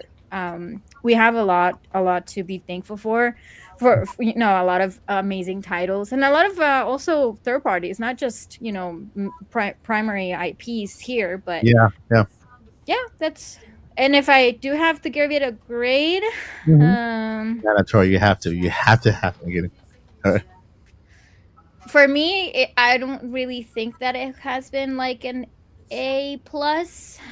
I'm gonna go with either an A or a B plus. Okay, yeah. For me, because I've had other years where I believe that we had a lot more, but if you put that into the balance, given the fact that it's the last year of Nintendo Switch, then probably it'll bump it up a little bit. But I'm gonna stick with that grading, I guess. Okay. One thing to consider too, Lily, is this was the first year with a playable Zelda. Yep. That's the reason. I feel it's just a lot of people were kind of hesitant to, when they announced this, because in terms of, being a little bit more drawn into playing as Link and all that kind of stuff.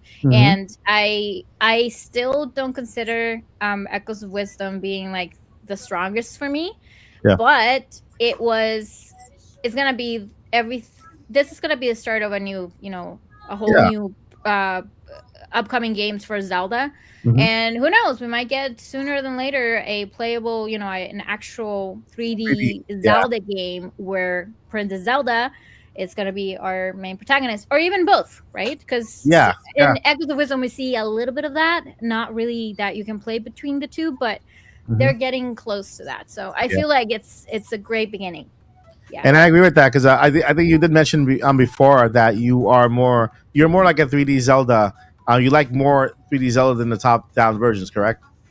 I do, because my first one officially was Ocarina of Time. So Okay, yeah, I have played every single one of the 3D ones. yeah, I'm still missing some of the 2D.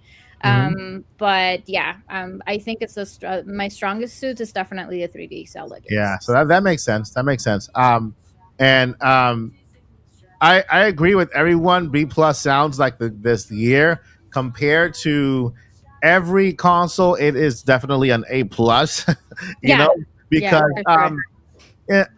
before I enter into, because I also have the list. We're not gonna do the same exact thing with the list of the third party because then we'll be here all day because there's a lot. But we'll go over the list, right? You guys can point out what games stood out for you from third party games. With Switch 2, it'll be a completely different thing because of course Switch 2, there's more happening with that. But this is something that I had like I wrote, right? It says, "Dear Nintendo Switch, before you, the game world was split. Console warriors and handheld warriors, each with their own battles. But then you arrived, a harmonious blend of home and travel, uniting us under one banner. From the first Joy-Con click, you ushered us into a world of possibilities. Together, we soared together through Hyrule in The Legend of Zelda Breath of the Wild and bonded through kingdoms in Super Mario Odyssey. We raced, laughed, and competed in Mario Kart 8 Deluxe and built dreams, islands, in Animal Crossing New Horizons. You brought us closer through Super Smash Bros. Ultimate and guided us through mysteries in Metroid Dread.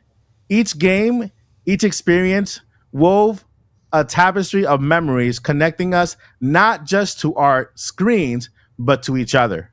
Thank you, Nintendo Switch, for the endless adventures, the shares, the laughs, the moments of triumph, and the communities you built. You've been more than a console. You've been a trusted companion, a source of joy, and a beacon of creativity in our lives. As we bid farewell to you, we do so with gratitude and a heart full of cherished memories. Yet, with every end comes a new beginning. We look forward to the excitement to the Nintendo Switch 2, knowing it will carry forward the legacy you've started. Thank you, Nintendo Switch, for everything. Here's to the past and to a future that's just as bright. With heartfelt gratitude, your loyal gamers."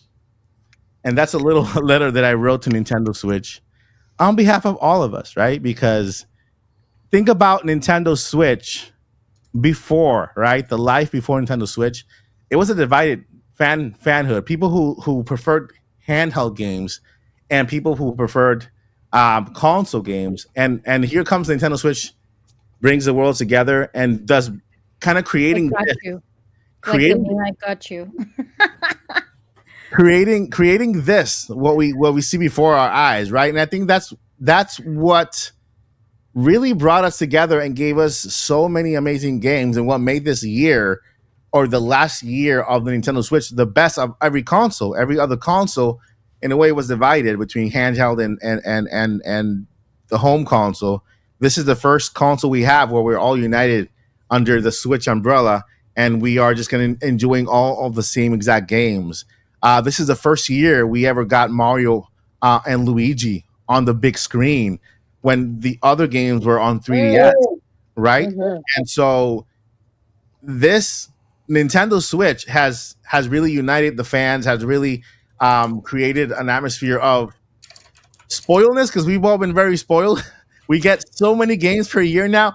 Every month of the year, there's always a first party game coming out from Nintendo Switch, and we've never had that before, right? There's always been these gaps or either 3DS would get games, or either Wii U. Before that, we would get games, and then Nintendo 3D, I would get games, and and so it was like a you give and take, you give and take, you give and take.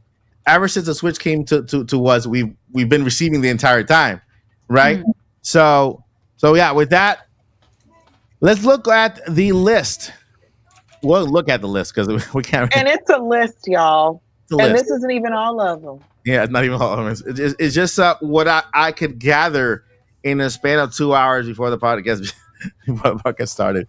But let me go ahead You and okay, check. Mike? Yeah, I'm good. This eye's kind of doing. I'm running a fever, I think. Yeah. I ran to actually take my temperature. I'm like right at like 99. I'm also teary after reading my poem. I'm like, that was very beautiful. oh, thank you. Put that on Twitter. I will. Yep, I will. yeah, you should. On Twitter, excuse me. On Twitter. Is it working for you guys? The Zoom? Did I did hear the Zoom? Yep. Yes. Okay. All right. So This we isn't have even all of them. the list here. And guess what? I put the list. I tried. Well, it's not in order. Never mind. I tried to put it in order, but it's not in order. It's all over the place. Doesn't matter. We got Prince of Persia, The Lost Crown, Power Wash Simulator, by the way. Balatro 2, which Balatro is a Game of the Year contender, right? Is it? Yes, it is. All right. Unicorn Overlord. Yeah. Shout out to Unicorn Overlord. A lot of hype over that game. Slay the Princess. I don't agree with that. I don't want to slay no princess. One of my favorite streamers played that. I haven't watched it yet, but I've heard that's a good game too. That's a gem. Yeah. It's a creepy one, but I've heard it's a gem. I've been playing a little bit of Power Wash Simulator with my girlfriend. Ooh. Can I get a volunteer Relaxing experience. to read? If you I got can? you. Okay. I got you.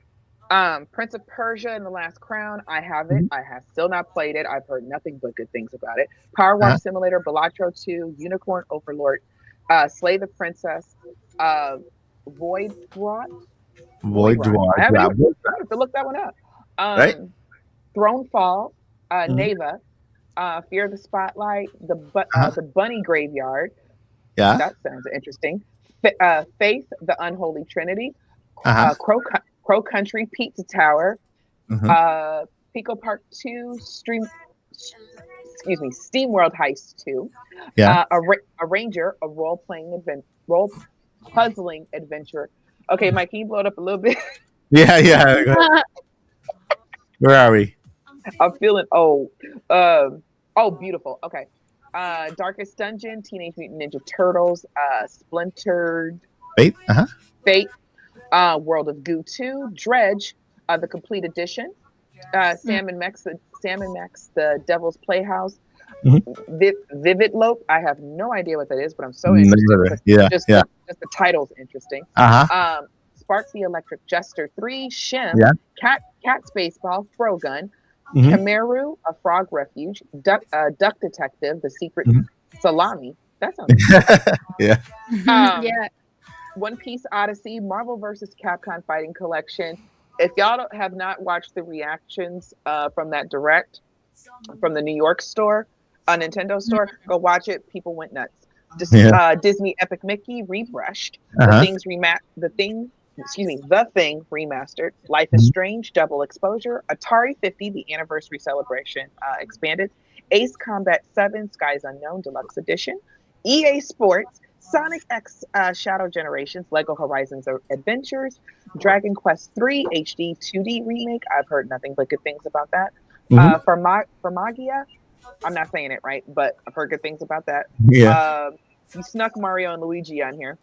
Sorry about that. Fantasian, Neo Dimension, and Fitness Boxing, which we saw a little bit earlier. You snuck also part not I wasn't there. I was just copying. And two games that that released this year that I think were remakes. That were remakes that are not on this list because nobody has a compiled list. So poor Mike had to scour the internet to even compile this many. I'll probably put this in there. I'll probably copy and paste this somewhere so there's something out there. So two more. And I don't know if some people are mixed on it, but I haven't played it yet. I'm still waiting for my copy. Lollipop Chainsaw Repop and Miles Edge Ace Attorney Investigation, Miles Edgeworth, which is basically a remake. They smoothed everything out and it's all extra pretty. Oh, nice. So I don't know if y'all noticed, but Switch has games. Yeah. Switch has games. Yeah, this is partner and third party. I call it, partner games and third partner games are Sega, big companies. Third party games are indie games also. So here we have a lot of indie games that were nominated. Balatro is a nominated game. Unicorn Overload is a nominated game.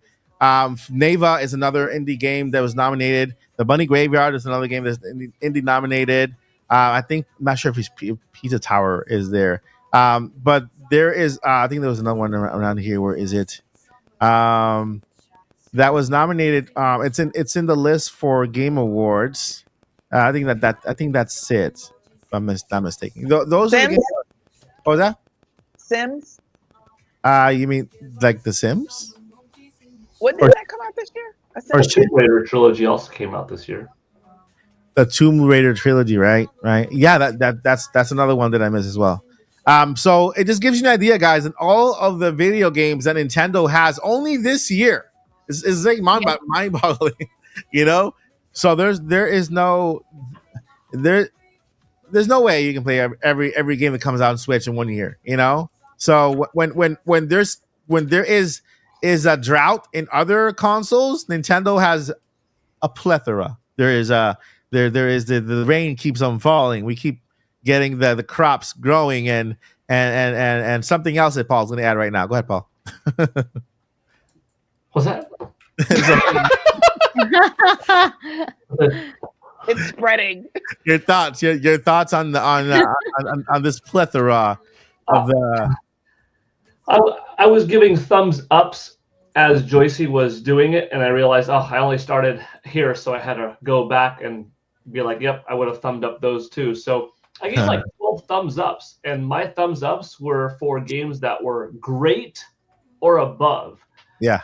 And when you look at this list and then you add it to those 12 from Nintendo Switch, there was no stagnant time at all year round. If you are someone who only buys a system for one franchise, you'll never be happy on any given year, because unless if they come out with that franchise yearly, which is rare, unless if it's like a designated sports game or maybe Call of Duty or something like that has yearly releases, you've got to be a diverse gamer, which probably you are at this point, most people playing. And there was something for everybody. I mean, you had RPGs, you had action adventure, and you had ports and remakes of yesteryear. You had some rated M mature titles. World of Goo 2 is something that, I have fond memories of on Wii, when World of Goo was one of the first smash hit pre-eShop, quote unquote, well, not quote unquote, just WiiWare. Well, yeah, WiiWare games, as it was called back then. And Teenage Mutant Ninja Turtles Splinter Fate was one of the most fun I've had this summer. I mean, my family and I, we played 4-player that, and it was just fantastic. So what a solid title. And you hit the year starting off with Prince of Persia. So you had that alongside Princess Peach, like back to back. And a couple of these games are in that conversation for Game of the Year. You mentioned Balatro 2. Yeah. Marvel vs. Capcom, like Joycey said, if you watched that New York store, if you watched, reactions like mine or other streamers online that are big fighting game fans, I mean, I've got my little poster right there of the art, big fan of that.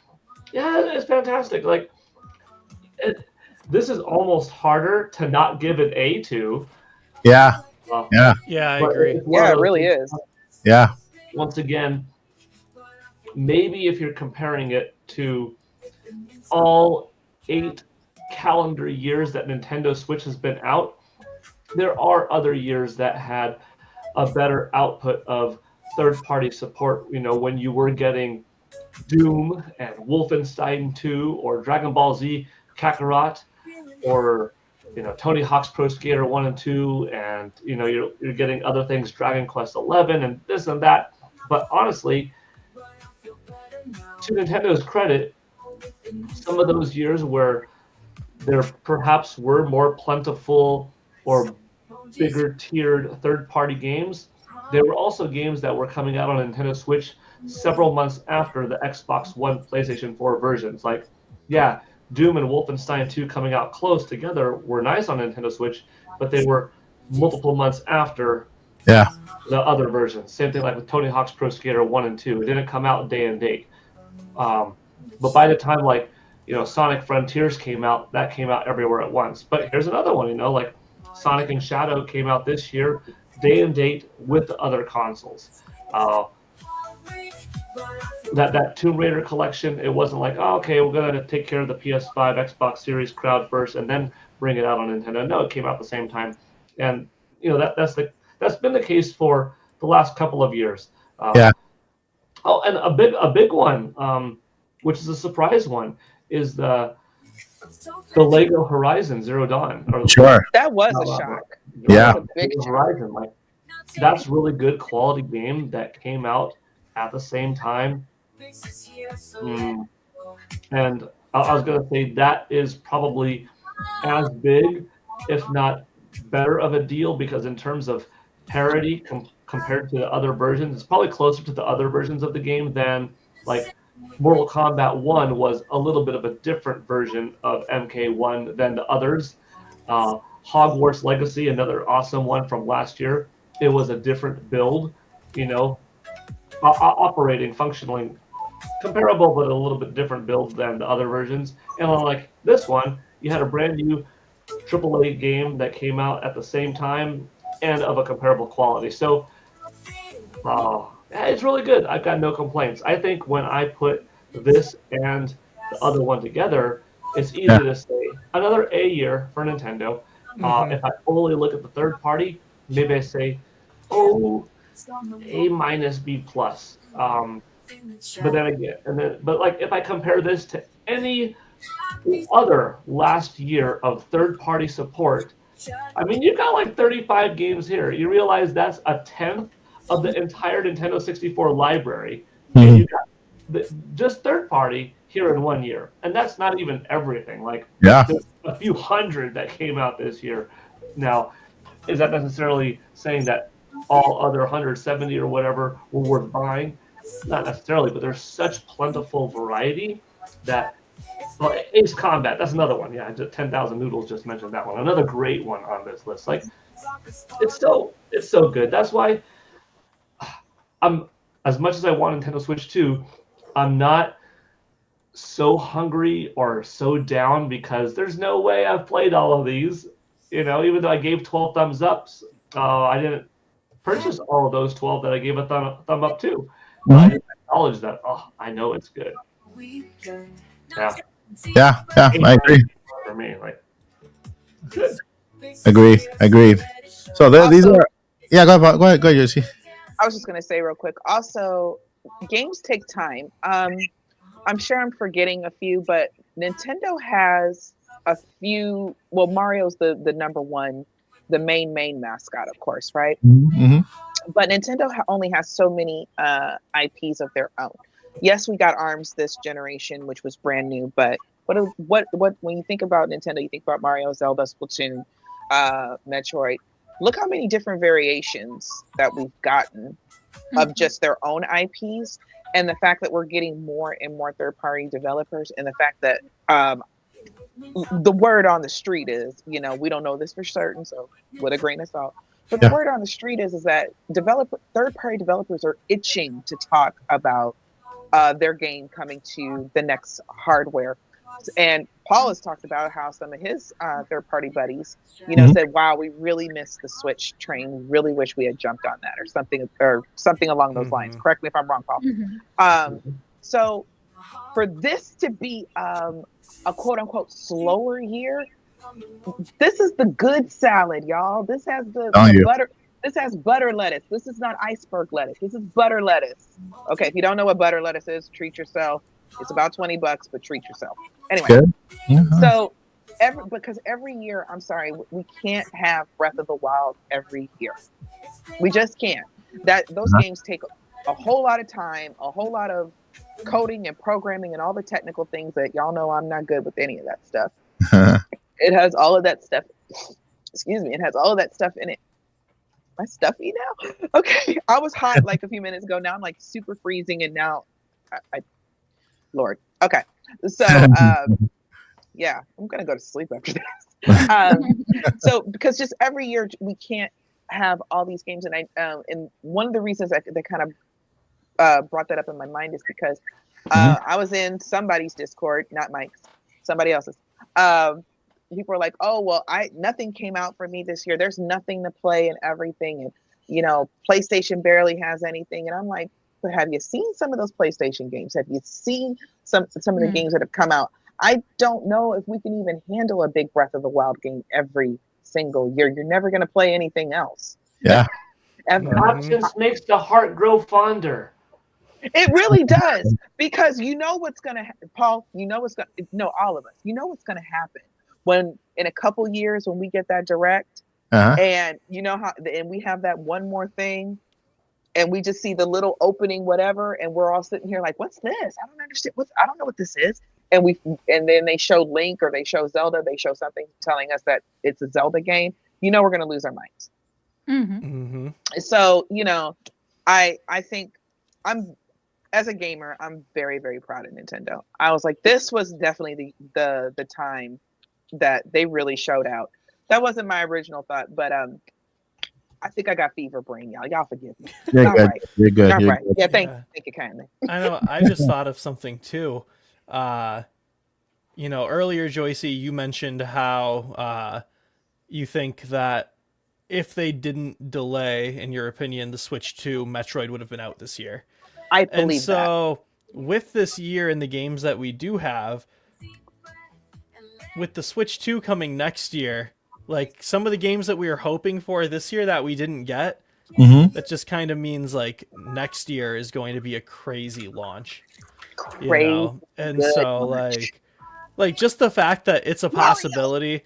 Obviously, I'm going to say Donkey Kong. I always say Donkey Kong because give me a 3D Donkey Kong. But like, just the fact that we could have the Switch 2 come out next year and have a new Metroid Prime, a new Mario Kart, a new 3D Donkey Kong, and a new Animal Crossing.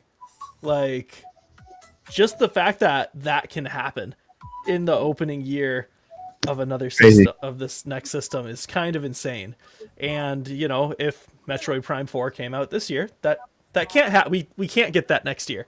So yeah, and then Metroid Prime 4 coming out on a launch year. I don't think it's going to be a launch game, but coming out on a launch year, that I think is going to do so well for that franchise.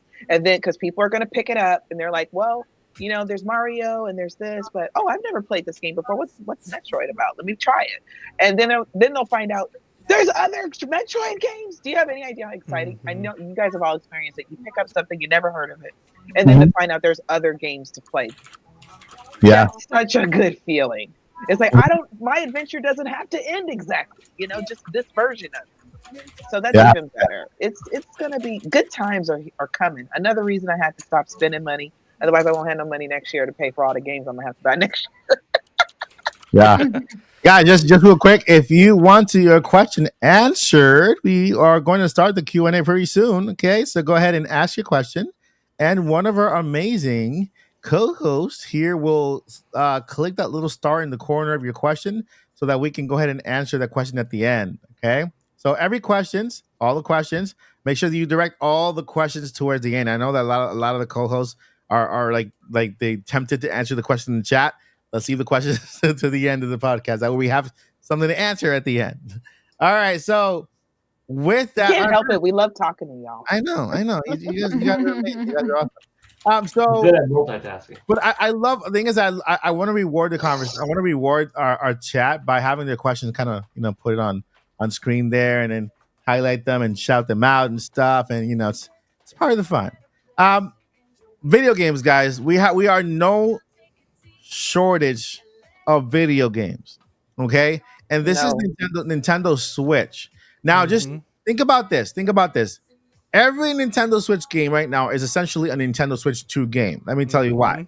Because when Nintendo Switch 2 comes out and there is a new wave of fans coming in wanting to play that next Call of Duty game or the current Call of Duty game, but on a handheld on a good Nintendo game, Duty. they're going to be exposed to Tears of the Kingdom again. They're going to be exposed to all the Nintendo games that we normally purchase, and they, hey, you know what? Let me just check it out. Maybe I'm not a Zelda fan. Let me check it out. Splatoon. Let me go ahead and check out Splatoon. Right? They come from other consoles, right? Because I know that with a more powerful console, brings in better developers, not better developers, but developers who like to publish on AAA, games with, high fidelity and all that stuff. And so you have the ability to play on handheld mode. I'm sorry, it's gonna be better than Steam Deck. Steam Deck has not perfected the handheld mode, although they have a good nice power on their system. They have not perfected it. It gets hot like nothing, and so there's a lot you have to do. Jeopardize. Nintendo's been doing mobile since the 80s. Okay. So I'm pretty sure that, since the Game Boy. So I'm pretty sure that when they do make Switch 2 and they make it just a little bit more powerful, they have perfected that form factor in the cooling of it, the battery life. They take into account your experience. So I could put money that Switch 2 will be better than Steam. And they've had an extra year. Yeah. As well, because people discuss reasons why it could possibly be delayed. Y'all know Nintendo practically runs Japan. Yeah. Low key. So they're a big part of their economy and everything else. So there's those arguments. But I really would not be surprised if I know the next 3D Mario is done. It's probably sitting on the shelf collecting dust, because it's waiting to be launched with Switch 2. But there's a good chance the next Zelda is probably in that good groove where, they're getting to the halfway mark. There's all these other games that are just back in the fire. Splatoon 4 is probably going to be out in 2026, 2027. There is nothing but goodness ahead of us. I love that Nintendo treats us like we're all multi-millionaires with all these games, and that's just their IPs. I think about all the games that have come out on the other consoles, and if Switch truly does have the oomph that it needs, we could also, because I said I'll try Stellar Blade. It looks interesting. I'll try Metaphor. It looks really good, but I just haven't met that game yet from those third parties that says I have to stop what I'm doing and go buy me a PlayStation. So if those games come to Switch, yeah, I'm gonna pick up all of those. I'm gonna try them all. They all look really good. Yeah. Woo, I need a year off just to play games. I 100% agree. Anybody else want to add to the we're talking now? Like let's move forward now. What is it you're expecting? With Nintendo. Nintendo Switch has been amazing. They've been amazing. We have no complaints about this console. It is a success. It'll eventually take over 160 million units. PlayStation. It'll eventually do that. Okay, so you don't have to worry about that. Once that price drops comes in, forget it. It's all uphill for Nintendo Switch. I'm just hot. Yeah, you're shaded. And your temperature is also high, right? Right? Yeah, it was sitting at 99 when I took it a little bit earlier. I don't know what it is though. It doesn't feel like a cold or anything. I thought I was getting stuffed up. I'm not even really stuffed up, but it's like I'm hot and I'm cold. I'm hot and I'm cold. It's the only thing that usually comes with is like a flu or something. I'm like, I don't have time to get sick. Yeah, she's not just throwing shade. She's fanning shade. She's fanning shade. I'm fanning shade at PlayStation. No, I'm not. I'm kidding. I really am kidding. Yeah. That's an excellent console. Speaking of which, even though this is a Nintendo podcast, of course, a couple of days ago was the 30th anniversary of PlayStation, December 3rd. So if you are curious, not to plug my own thing, but I did make a pretty interesting retrospective video of the 30 years of PlayStation history. So that's on my channel if you are like, I'm kind of curious. Didn't the PlayStation for like a day or something online when you booted it up, it like opened to like the old PlayStation 1? Oh yeah, I did. I have that. That was awesome. Dear Nintendos with an S, dear Nintendo, I need you all to do cute stuff like that next year. Yeah, or with Switch 2, do cute stuff like that. man, I saw a Nintendo Switch 2 mock-up or whatever. Rick, we haven't even seen it yet, but with the I think is the Super Nintendo kind of theme. It was and you know what? Let me go look it up. I need to show you because it's easy to find here on X or Twitter, like Josie likes to call it Twitter. Look, Mama named it Twitter. I'm gonna call it Twitter. So they even do the promotional. It looks like a little promotional banner of the Nintendo Switch 2, but with everything themed like the, I mean, I think I found it. Okay, showing it. I loved it, man. I hopefully Nintendo somewhere down the line they do something like this because it'll be so awesome. Look at it. It looks so awesome, man. If they release that as a special edition, not the main one, but just as a special edition. Yeah. Nintendo. That's money right there. Money. Yeah. That's all that is. That's just money. Yeah. I'd buy it just for the nostalgia factor. Yeah. It'll be super cool if they do that. A Super Nintendo Switch 2 edition. Super Nintendo Switch 2 edition. Well, Super Nintendo Entertainment Edition? Yeah. But man, this looks awesome. I wish Nintendo took notes. I know that I don't think they're gonna make these button colors, although people say they might. I think it's based all on the fact that before Mario and Luigi came out, we saw the little buttons, right? Before Mario RPG was also we saw the little button layout with the colors on there. I think that it was more paying homage to Nintendo, Super Nintendo, where Mario RPG came out, than it is them actually having that on Nintendo Switch 2. But that right there, that looks awesome to me. That looks really nice. Hopefully we get that.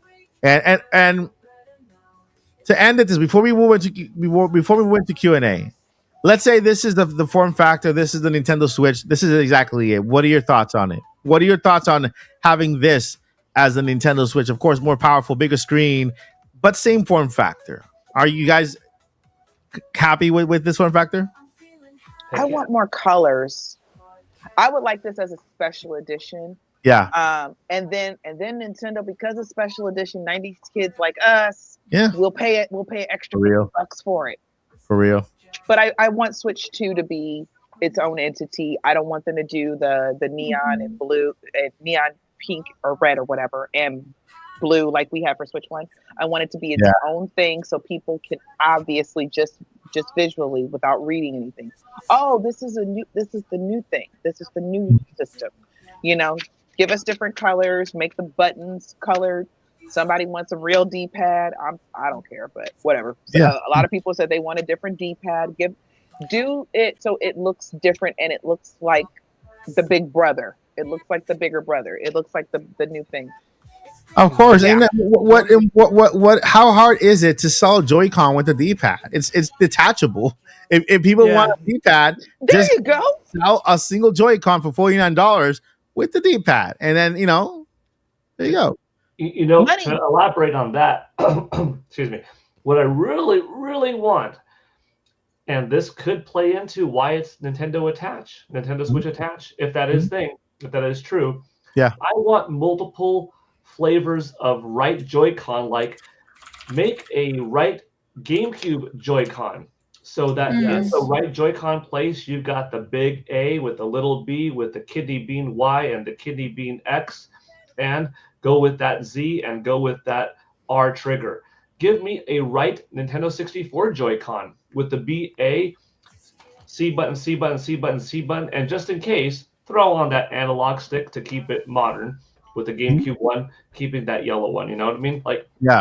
Those are really the only two systems that you have to make something unique for. If you do it for SNES, we already pretty much have that. It's just a diamond layout, just a color scheme. NES, you probably wouldn't want to release a Joy-Con that only has two face buttons on it because that's very, very limited at that point. But you could make two of them distinctly red or something like that, or all four red. You know what I mean? But have some left side ones that maybe for that left side one also is purely like an N64 analog stick style, but have a regular D-pad also on it. Yeah.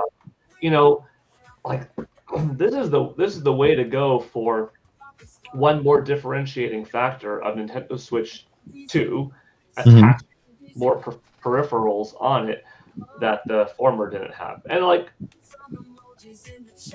some perhaps would have to be Nintendo Switch Online members only, because just how big of an impact is it going to have, and how many people are going to truly be wanting to buy these older peripherals just to play these older games. The market is up for the new, and you don't make anything too big and put too much investment in it and then have stock on the shelves. But I would like to see that next generation, because we did get classic controllers this gen, which is awesome, but take that portable experience, and that's pretty cool.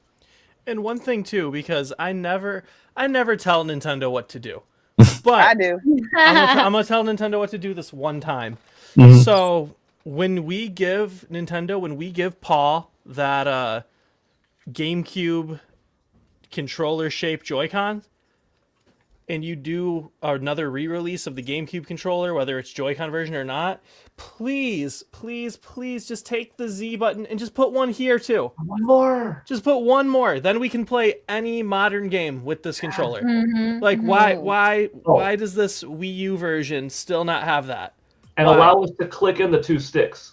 Yes. Oh, yes, and to click the stick. Yeah, like that's it. This is the perfect form factor. Show me that. I think NYXI Nixie already does that. Oh yeah, like the third party ones. Like I have a Wii one that plugs into the Wiimote where the nunchuck goes, and it's shaped like the GameCube controller, and it's got the Z. But I want an official. double bumper, double Z. Come on, Nintendo. Yeah, come on. I just want to throw in that cheap plug there. Nixie is a partner of the channel, so links down below if you want to catch a Nixie controller. If you can find it, it's always sold out, but yeah, it's there. Dear Nintendo, we like colors. Yay. We like accessories. We do. And don't get me wrong, if I didn't buy a lot of extra Joy-Cons because I don't use the Joy-Cons, I'll be very honest. But Nintendo, make more Pro controllers that in different colors, different motifs. And then here's my Zelda one right here. I've already used the heck out of this.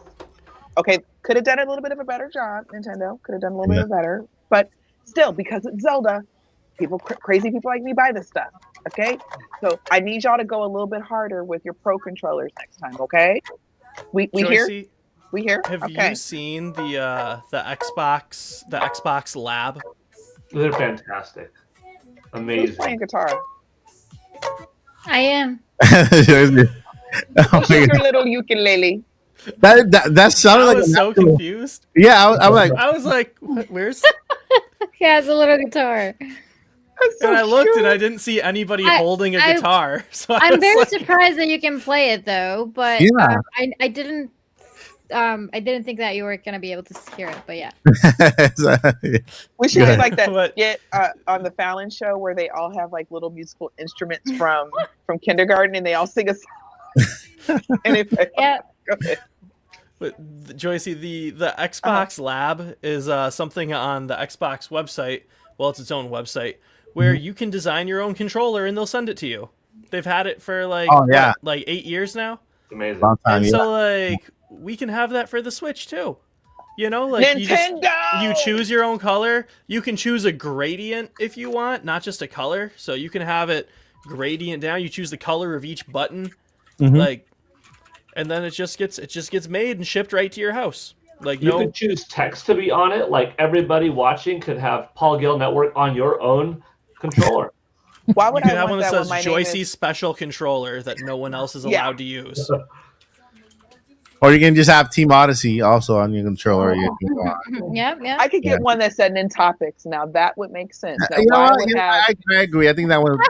That makes sense. Yeah. Why I would have a controller in my house that has another man's name on it. But if you got to pick one man, I pick my own. Well, that makes sense too. On that note, I'm thinking the man note.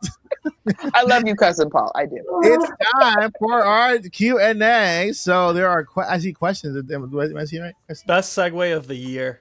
Yeah, best It segue really of the is. year. We Picking did good on that. On the picking a man note, it's time for our Picking your own Q&A. man. Picking your own man.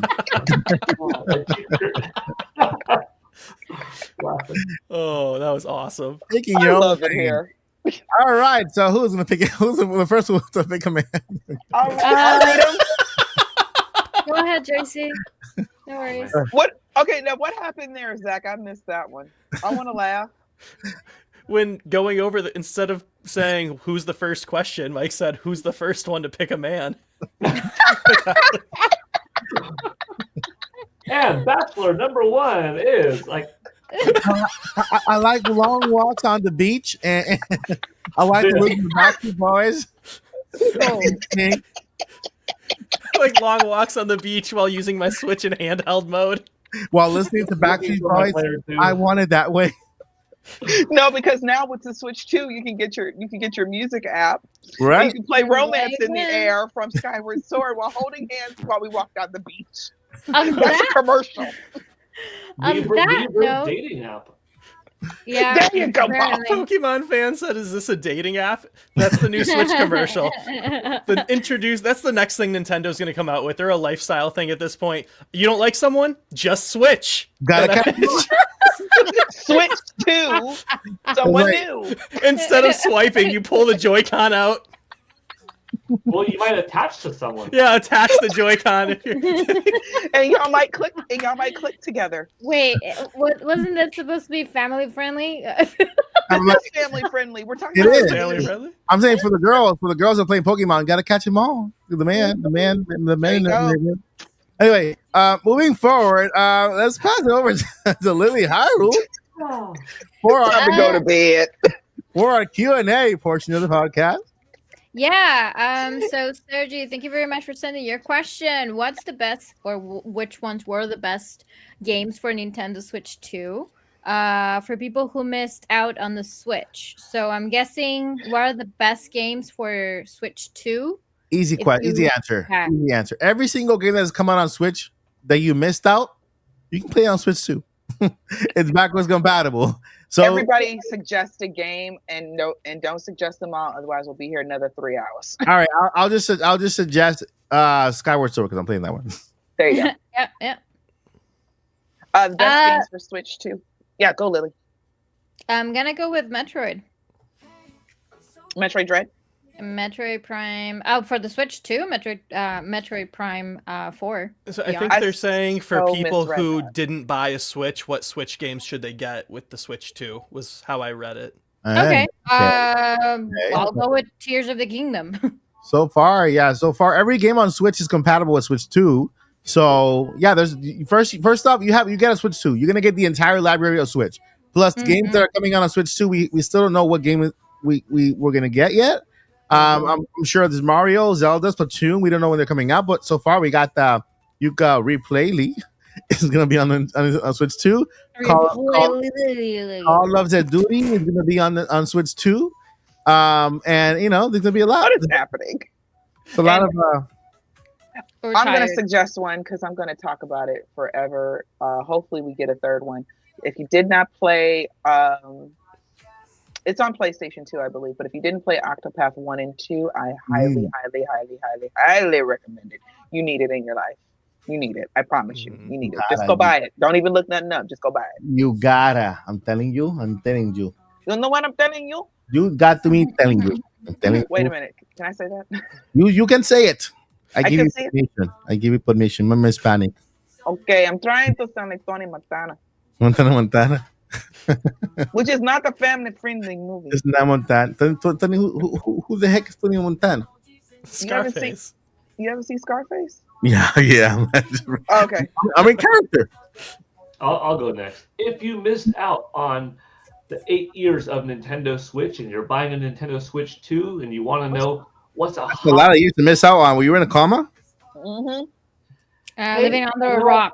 There's like 9 billion people on the planet and only 150 million Nintendo Switch owners. That means there are a good 8.5 billion people that don't have a Nintendo Switch. Who knows? We don't know that for sure.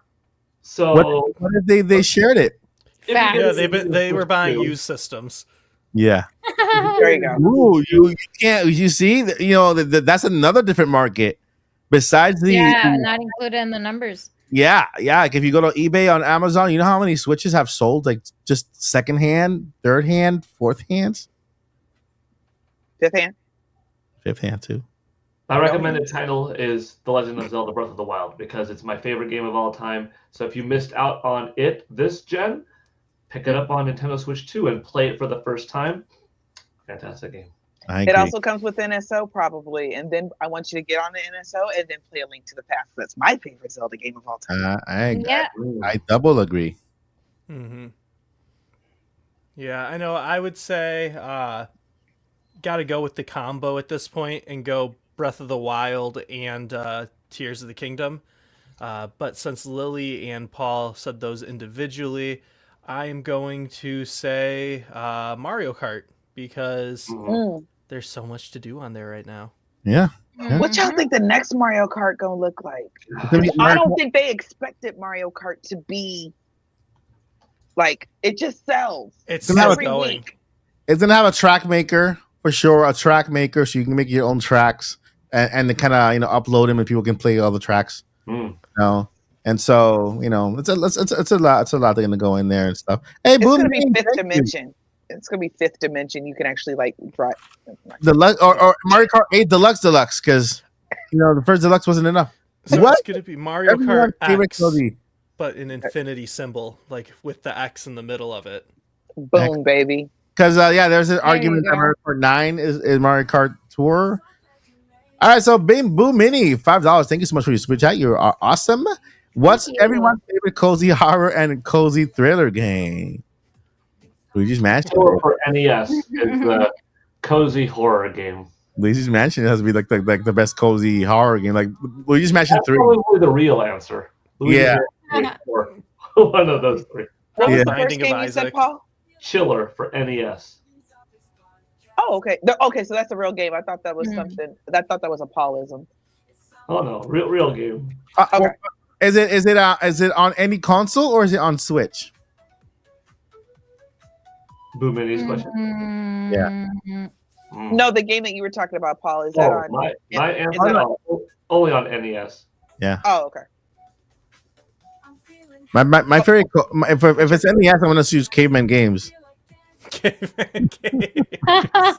What a classic. The cozy That horror. and a Booger Man. When I was a kid, those were top tier. I love that game, man. I just love that game. Do you have a favorite horror cozy game, Lily? I don't. Okay, well, I'll talk about mine. Okay. I rather go with a full horror and a full thriller. Metroid is cozy. A little bit. I go in Binding It of gives you a Isaac. little bit of anxiety running away from that, from the Emmy. But yeah, Oh my god! Oh, Talk about anxiety. Talk about anxiety. That's the spirit trials in Skyward Sword. I didn't think those were Oh, that yeah. bad. I didn't think those were that it's bad. just the song. The music will give you anxiety because you feel that you're being chased, and yeah, I agree. you know what's another This good is the one? dread. This Which one? is also another one for that 2024 list, but that's from Way Forward, and that is Retro Realms Halloween and Ash versus Evil Dead double feature, because that's another 2024 game. That's another third-party game, and that's something for your cozy horror. Mm. So triple answer. So Of course, we my always go with Ghost Song. Ghost Song is legit. ooh, that sounds interesting. My If you favorite like one, it, You like Ghost Song. my favorite cozy horror game because it's extremely creepy, and I was talking to Boo Mini earlier about it in the chat, and I've mentioned it before, and it was a PlayStation 4 game, I think, and it was Crimson Spires. It is a visual novel. It doesn't end the way you think it probably should, but it has that creep factor. It has that music, certain things, or at certain moments. Somebody will make a certain movement. The voice acting is top tier. And I couldn't, like a good book, I couldn't put it down. It was almost impossible to put Like it down. a good book, Stay played- Farm is there. And that too. So yeah, y'all check that out. That's on the eShop, and I think it's in. I'm pretty sure it's still in PlayStation's. What do they call their digital library that you buy online? I don't know. The Play Store? The PlayStation Store? The PlayStation Or- Store. Buy it Yeah. digitally or go find a physical copy. It's probably dirt cheap now. It's an older game. Listen, this is anxiety. Okay, this is how I felt when I was doing the spirit round. Mm-hmm.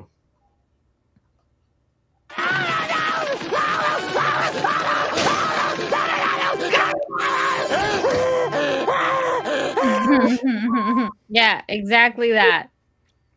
Wait a minute. It's like you know how you're playing hide and go seek when you're a kid and you're like running crazy and it's like, and then finally you get to the tree or whatever. It's like base. That's kind of how that felt. How I felt the spirit realm feels. That's how it felt to me. I'm like, man, do I have to do this 3 times? It's horrible. Yep. I wasn't like, but yeah, thank you so much, Rubini, for that super chat. Yeah, Cozy. thank you very much. It is awesome. And yeah, Little Nightmares is not really cozy. It's actually very creepy. All right, very quickly. This is for Paul. Paul, put an edge on the Master Sword. Will Paul put an edge on the Master Sword and use it in training?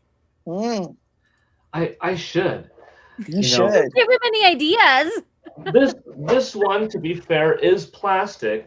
But in just a moment, let me get out my steel one. Wait, No, he's fine. is that the one? Is that the one that comes with sounds? Yes, I have yet to put batteries in because It's plastic. It's from the public class. Yeah, you can hear it. You can hear it. I canceled it because I want to buy it later on for $144, but it's plastic.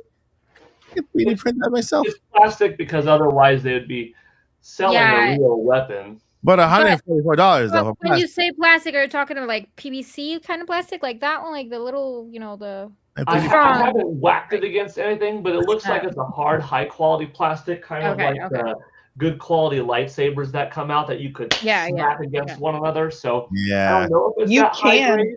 I'm not sure if I want to test it out, but that is a good idea. I should have professionally sharpened or sharpened myself. I know how to sharpen blade, my Master Sword, and then I could do some wicked cool pumpkin carvings with the Master Sword, or just go through like a Skyward Sword mini game in my backyard with the pumpkins.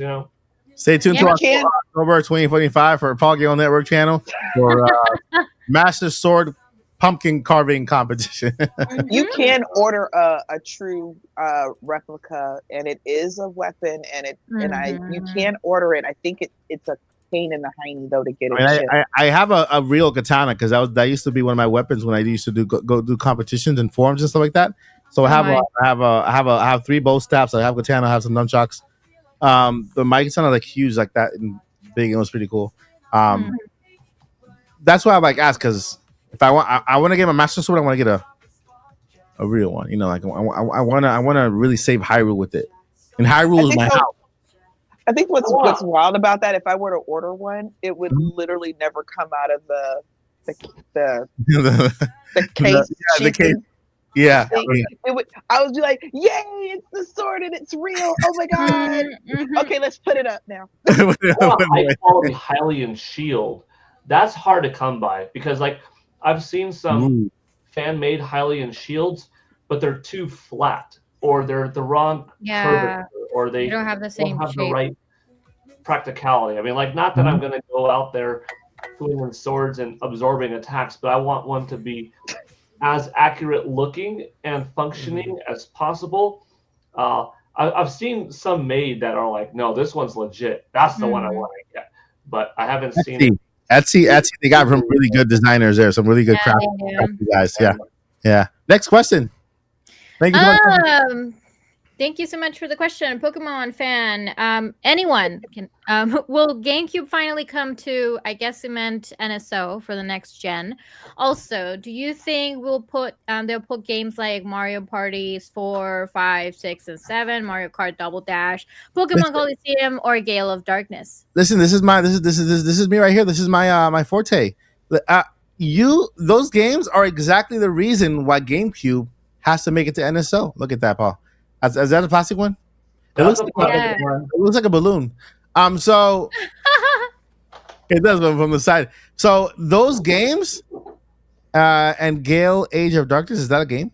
Pokemon Polygale of Darkness came Yeah. out back Okay. in the day. So those games you mentioned there are the reason why GameCube can make it to NSO. There are a lot of games on GameCube that will never get remastered. They don't really need a remaster only because the current games are doing so well. One of them is Animal Crossing. Animal Crossing New Horizon is fantastic. The new one will be even better. So we really don't need Animal Crossing HD. Nobody will buy it, right? It'll be live good on NSO. Mario Kart Double Dash. Mario Kart 8 Deluxe is like the ultimate Mario Kart, right?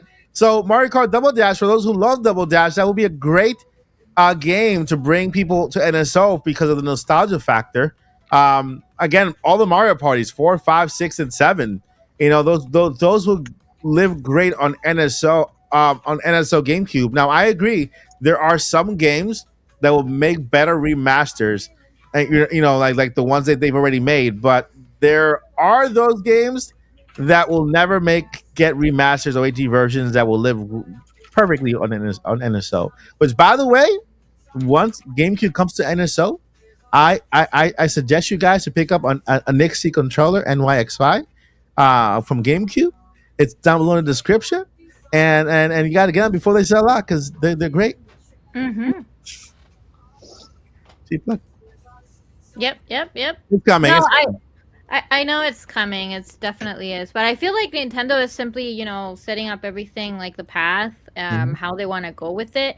Because, I mean, if no one has actually tried to play online with the NSO, and I'm talking about the older games, like probably, I don't know, GoldenEye or Mhm. 007, or, even regular Game Boy Advance games that you can play online, it's kind of finicky sometimes. Like you can't really, it's not playing as smooth as you think, and that's why I feel like they have been slowly adding games. So as soon as they have that foundation, I'm pretty sure they will bring them all pretty much. Well, another thing that nobody has noticed yet, or I have not seen one single content creator bring it up, is that they actually upgraded their servers for NSO.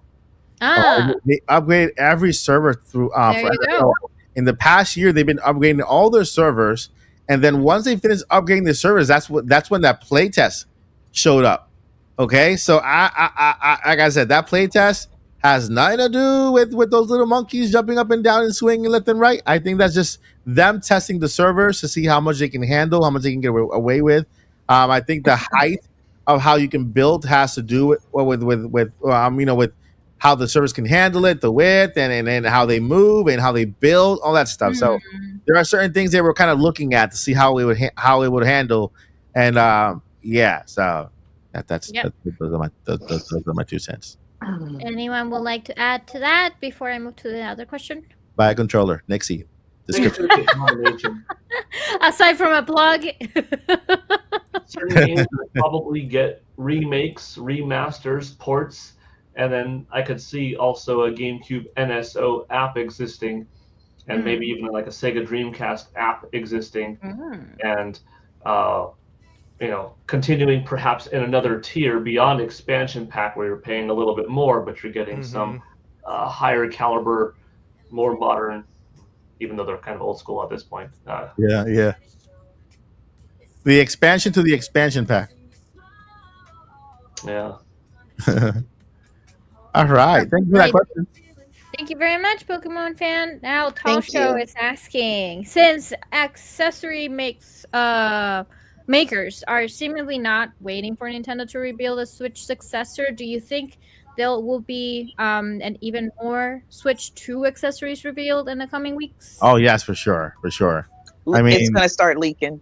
yeah, I think Joycey had a point in regards to Switch 2 in a way being a little delayed, because that explains the impatience of developers themselves. Like Ukulele, right, is a big indie game, and for them to say make that little kind of Switch 2 little googly eyes kind of hint, yeah, this coming for they want to say it, these other developers kind of showing you the screen protectors, or not developers, but makers, showing you the screen protectors for a Nintendo Switch 2, when we have another accessory maker, the very first accessory maker, by the way, that started leaking out information for Switch 2 around the same time where we first heard it was delayed.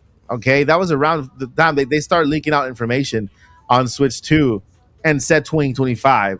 So I agree. I think as we get closer, we will get to see more and more leaks and not only leaks but of course accessories and even things from the actual console itself. I believe that as it happens with every product. Real quick, Mike. Yeah, go ahead. The reason Tall Show asked that, Nate actually just put on Twitter another Switch 2 potential accessory. So let's look at it. It's cool. It's the Zen grip. Let's look at it. Let's look at it. That way I don't have to make a video tomorrow about it. And then people are going to get upset. You talk too much about Nintendo Switch 2. How about you mind your own business? How about just have fun in life? Just have fun. You're watching entertainment. Content creators are making things available for you to view for free. If you don't like it, that's okay. But otherwise, it's just there. Have fun. Pre-order. Gaming is not supposed to be this polarizing. If you are not interested in rumors, don't watch them. It's from Satisfy. Yeah. You see, I'm telling you, accessory makers are impatient. They really want this thing to be announced already. Look, I'm on the official Satisfy website for the next gen launch. They're not in the way, Mike. What? Right? We're in the way. Put us on the side. Oh, we're on the way. Anyway, let's see. I guess I need to. Sorry. Yeah. There you go. There we go. I mean, look at this. They're not even for the next gen launch. Zen Grip 2 for the next gen launch, and I'm going to pre-order it. See when we get it. Don't pre-order before we know the actual specs of the thing. Yeah, and it is a Nintendo Switch grip. Okay, it's the grip, right? You can see the shape of it, right? It has rounder corners, and they could always say, "Who said it was for the Switch 2?" We never said that because they didn't officially say it. That's the thing. Like they're very, very, very careful. Because I don't really think they're gonna announce anything on the Game Awards. But if they do, they probably be doing teasing all of that. Like they're just in front of their PCs and waiting on the keyboard until they say, "Okay, go." There is somebody with their hand over the button. Full port accessibility. Look at this top secret. They're not trying to hide it. They're not trying to hide it at all. Top secret. You have your hands for the next gen launch, and then Zen Grip 2. They're not trying to hide it. Satisfy is a major company, accessory company. I'm pretty sure they've gotten their hands on these CAD models. And they have the dimensions for it. So if they're openly just kind of click the pre-order thing. It might bring you to a page with even more photos and more info. Where is it? Where's the pre-order thing? I don't know. It says pre-order today, so I figured it was a little bit. Does it give you more info? Oh wait, I'm not even on the page. That's why it's not happening because I'm not on the page. Click it. Okay. Oh, it just kind of brings you to there's more stuff here. Dockable design. Next gen console made for. There's dockable design. Oh, interesting. Look at the logo on the bottom right corner. Well, now it's the top right corner. Yeah, I see it. The next gen console. It's literally the Nintendo Switch. No. A little bit further to the right. This one? No, the right. No, it's to the right. This one. Up. Yeah. That one. Made for next gen console. Bruh. Okay, that's amazing. They can take them. They can take it down. Hey, shipping estimate. You know what? Oh, it's spring 2025? Yes. Oh my God, what's happening? They're done waiting. That's it. They kind of leaked it. Okay, I'll show you. You actually have the answer to your question here. There you go. They leaked it. Hey, look at the buttons on the inside of the grips. Mm-hmm. Right here. Where it says dockable design. Right Oh, there. Oh, look at- is yeah. Is There's that two. games? No, No, that's they are triggers. They look like the little cartridges. And you Are put them those inside. are those Ah. triggers, or are those to you know how it's got the magnetic grip now, supposedly? The release Oh, block. wait, these look like Switch cartridges. That's what they Oh look yeah, like. you're right. I think it's to hold a couple games. Yeah, that's something else. That's pretty cool. It is. But still, they next gen game, shipping estimate in spring 2025. Come on. So on. the shape of this will fit in the Nintendo Switch 2 dock. Yeah. Because the one thing we have not had a leak yet is the dock. Mhm. But if they did make this based on There's a information video. given to them No by way. Nintendo, There's a video. There is a video. What the heck? You see, I'm telling you, people, they're losing. They are. This is one of the biggest accessory makers. This is news. This I'll make a video about because wait, they blurred the Also. system. they did. Click They the did, video. they did. You can see the joysticks and stuff. Hold I'm up. turning up that brightness, reduce the contrast. Yeah, and no, all I'm the gonna side- edit that video tonight. What? You look. Yeah, change it to quarter speed. So click the little cog wheel. No, No, that's Crank the quality and Yeah, where you That choose the quality and then Go change the down the speed to speed. 0.25. So the slowest one? Is this the slowest one? might have done the fastest. Well, we'll find out. Gotta, Yeah, that's the fastest one. I can't see it. I'm sorry. My monitor's mirrored, so I have to look at another monitor. All right, so let's start from here. Yeah. Yep. All right, and now we can just rewind to the beginning or whatever. And Yeah, can I you think Wow. it's still Yeah. too fast, Mike. I think it's still too. Is it too fast or is it too slow? Or am I losing? no, it? That's that's it. it. Look at that. it'll get there. Look at Yeah, that. it's on the next one when it goes closer. We can Listen, see. that right there, the system is on it. Yeah, and we can see they blur the system. There you go, there you go, there Yeah, you go, here there it you go. comes. Here it comes. Look Here it at it, guys. comes. Get a little closer. Come on, buddy. But does it come Come on. closer than that? Yeah. I think it does. I'm The getting closer to the suspense. screen. Like it's Oh, gonna here we change go. something. Pause. Wait, it'll keep. Keep The light- going. Oh, Yeah, it keep doesn't going. get closer. It doesn't get closer. It gives you the illusion that it does, but it doesn't. See, it goes to logo. No, yeah, look at there. It does. So Yeah. yeah, It you can keeps, see the joystick. pulsing. Yeah. What in the world? Are these people are not. Yeah, right there.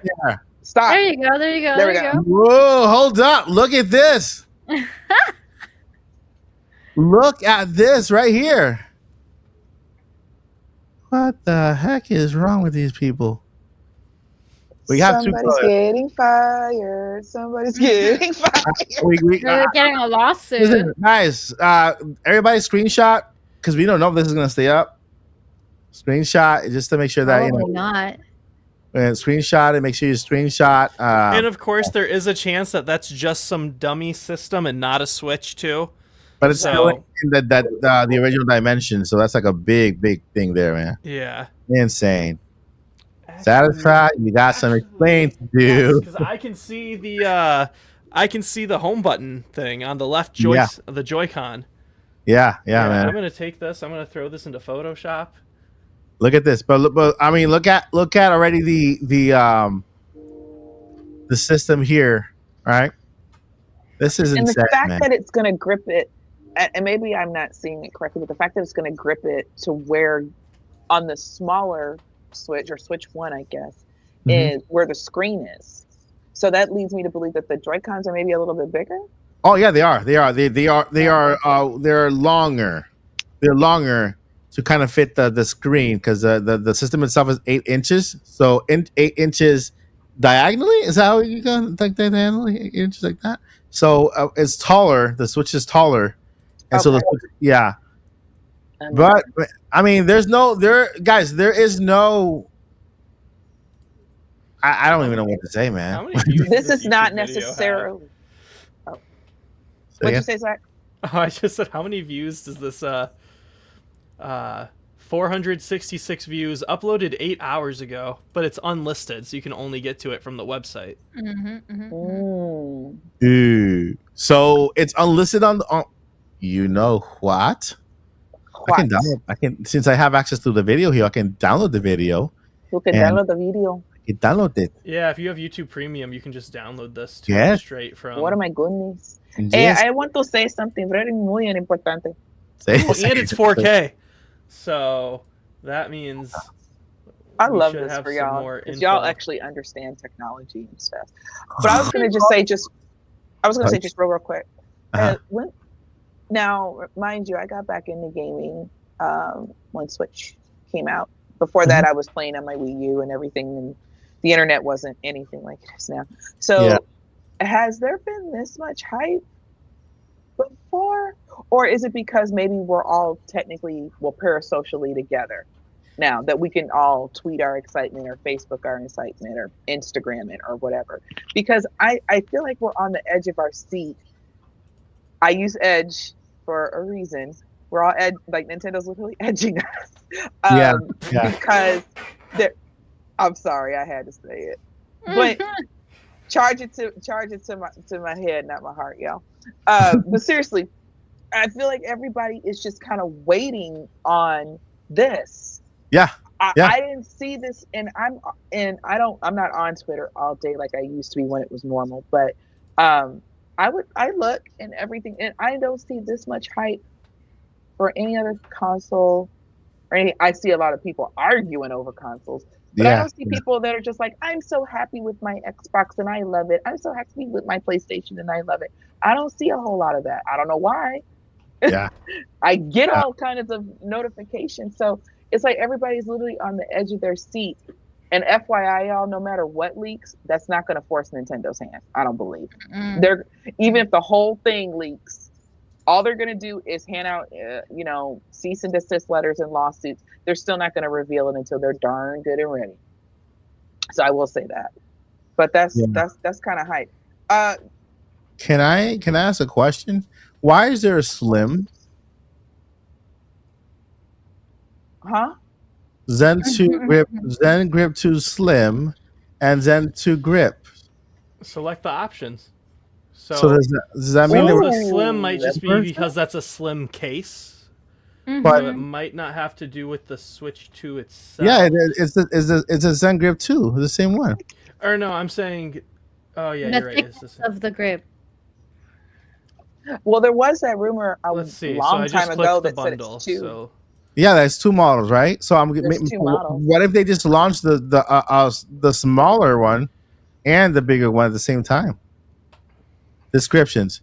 The dimensions have to be here, right?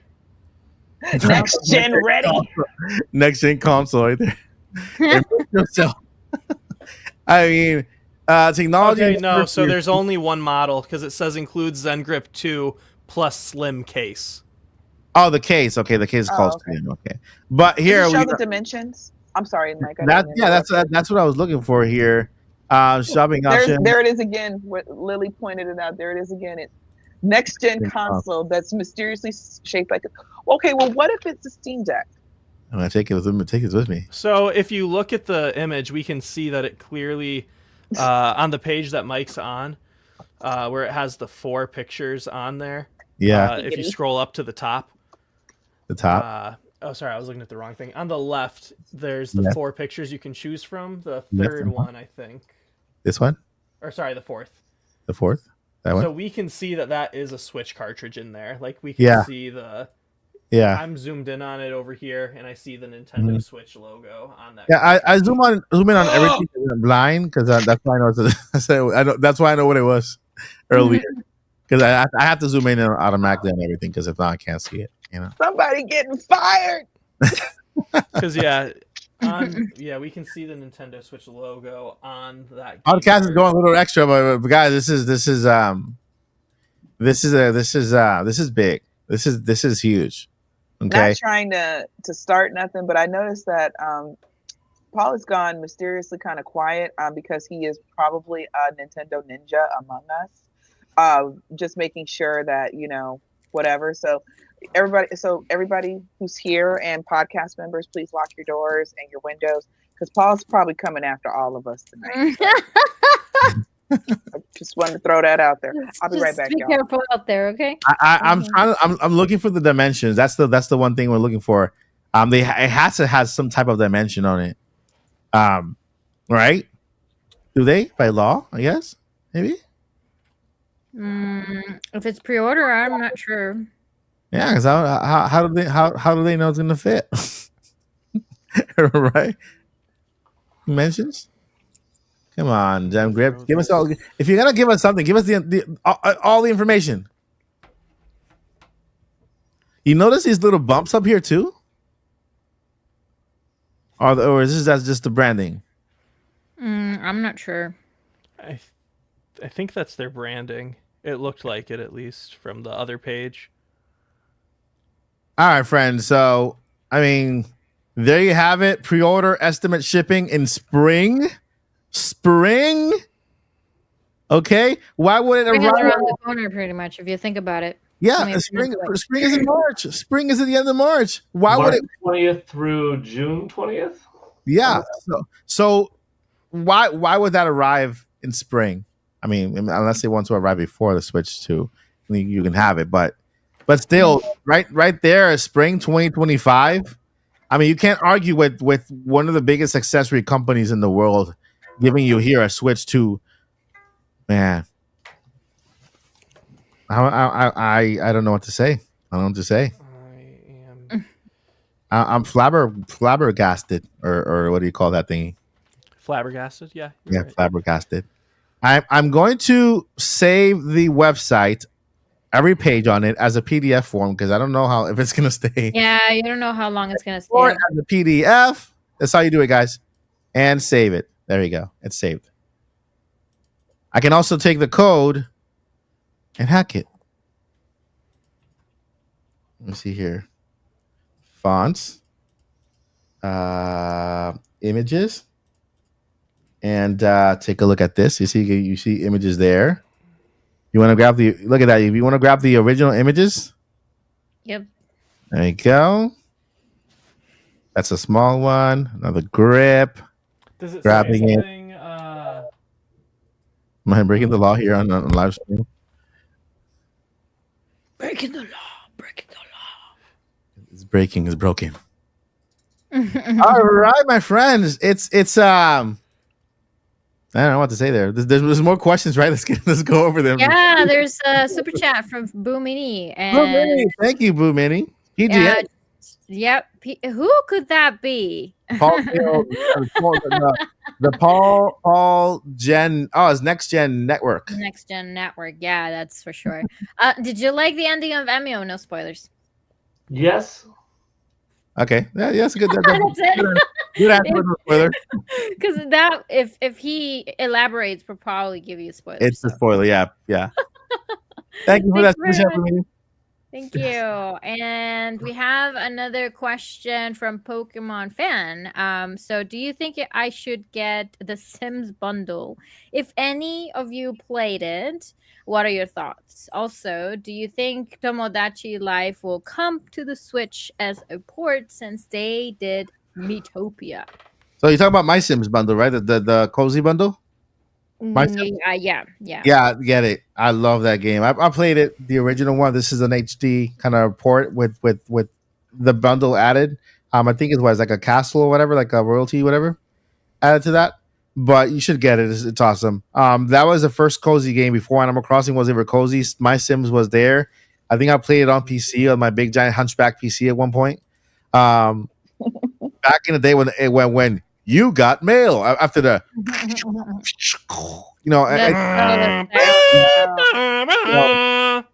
that was the beginning of the coziness. We just didn't call it cozy back in the day, and that's when Sims was like at its highest peak when the Sims came up.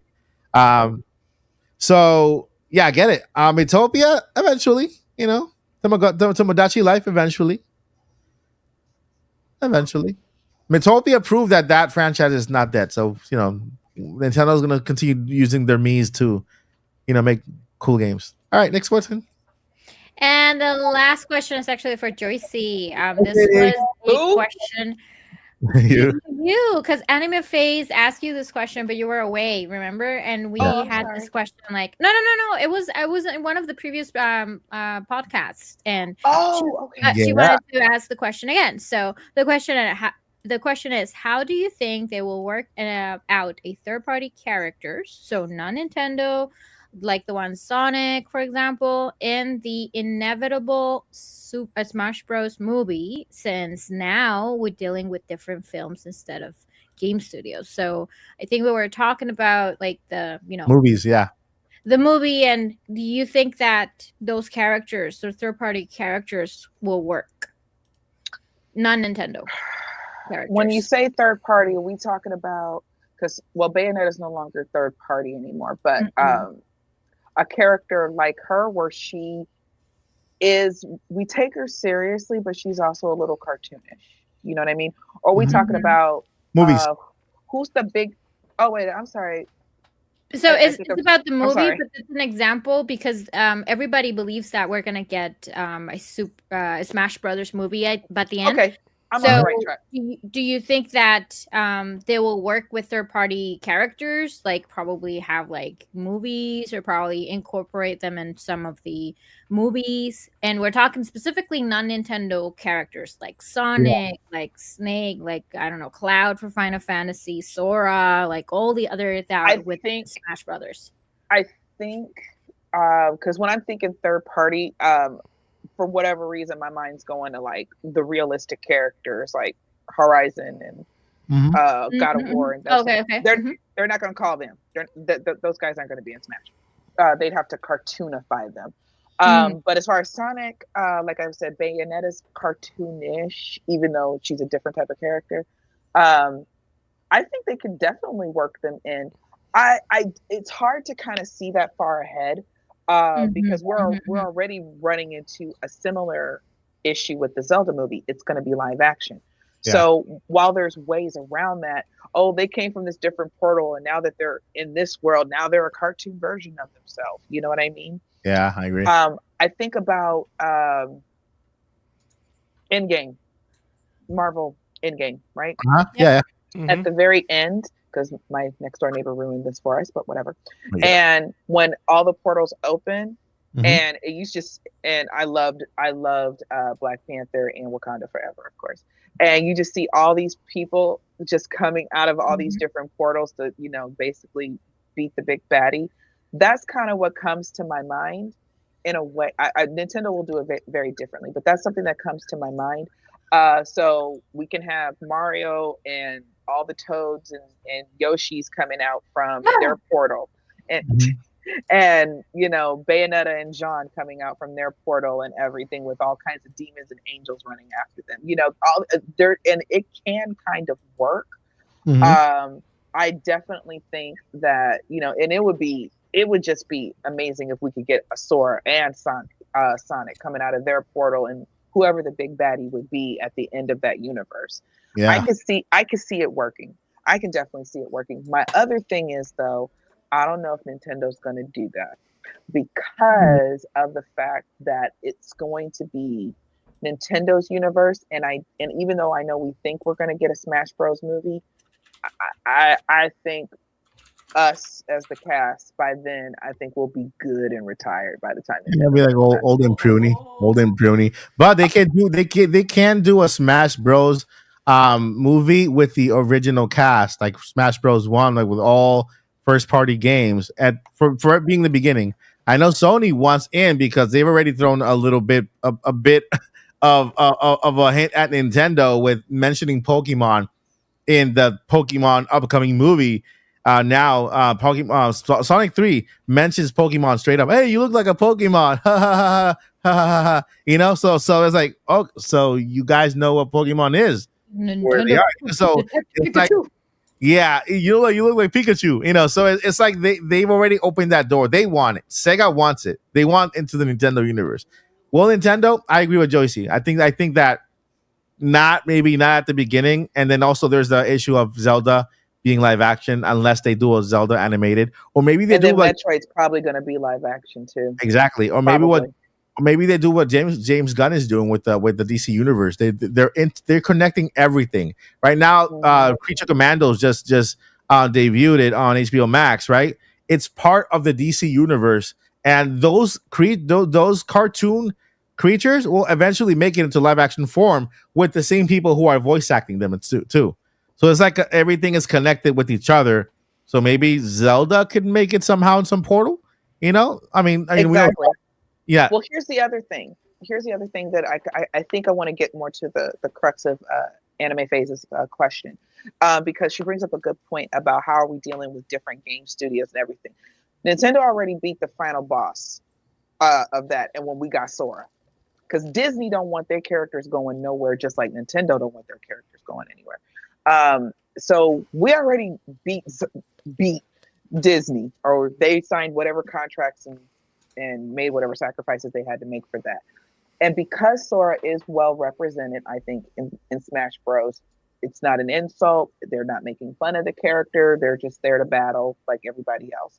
I think that can work. Sonic, like Mike said, Sega already, oh yeah, that is Sega. Sega already wants it.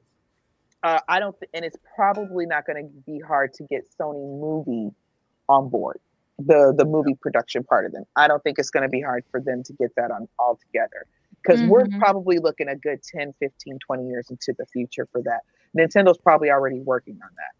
And the fact that we got even though it's Lego version, that's a good baby step in the right direction. So by the time they're ready to do a really big movie like that, contracts will be signed, alliances will be made, and I'll be living at Paul's and blood will be shed. That too, exactly. Oh Lord, now I'm cold again. Jesus, help me, Lord. Oh my God. Thank you so much. Thank you very much, Joycey. Thank you very much, Face, for the Thank you very question. much for your Another question. super chat from Boomini. Thank you very much. You're on Thank fire you, Boo. today. Have you played games like Elden Ring or Skyrim? I have. I haven't I played have either. Skyrim. I haven't played it yet. Don't ask me why. I'm looking for a way to promote Boomini to above membership status now. Yeah, I know, right? Let's see here. Is there any other membership above? I need to get Boomini a promotion.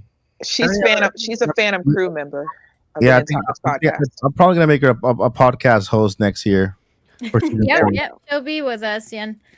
She'll be with us in the next one then. Thank you very much for the question. Skyrim was hard for me to get into only because, and this is no shade again, I don't have the fan out.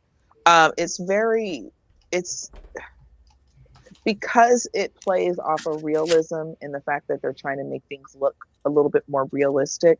Humans don't move as fast as a Sonic, as a Mario. They don't run that way. They don't walk that way.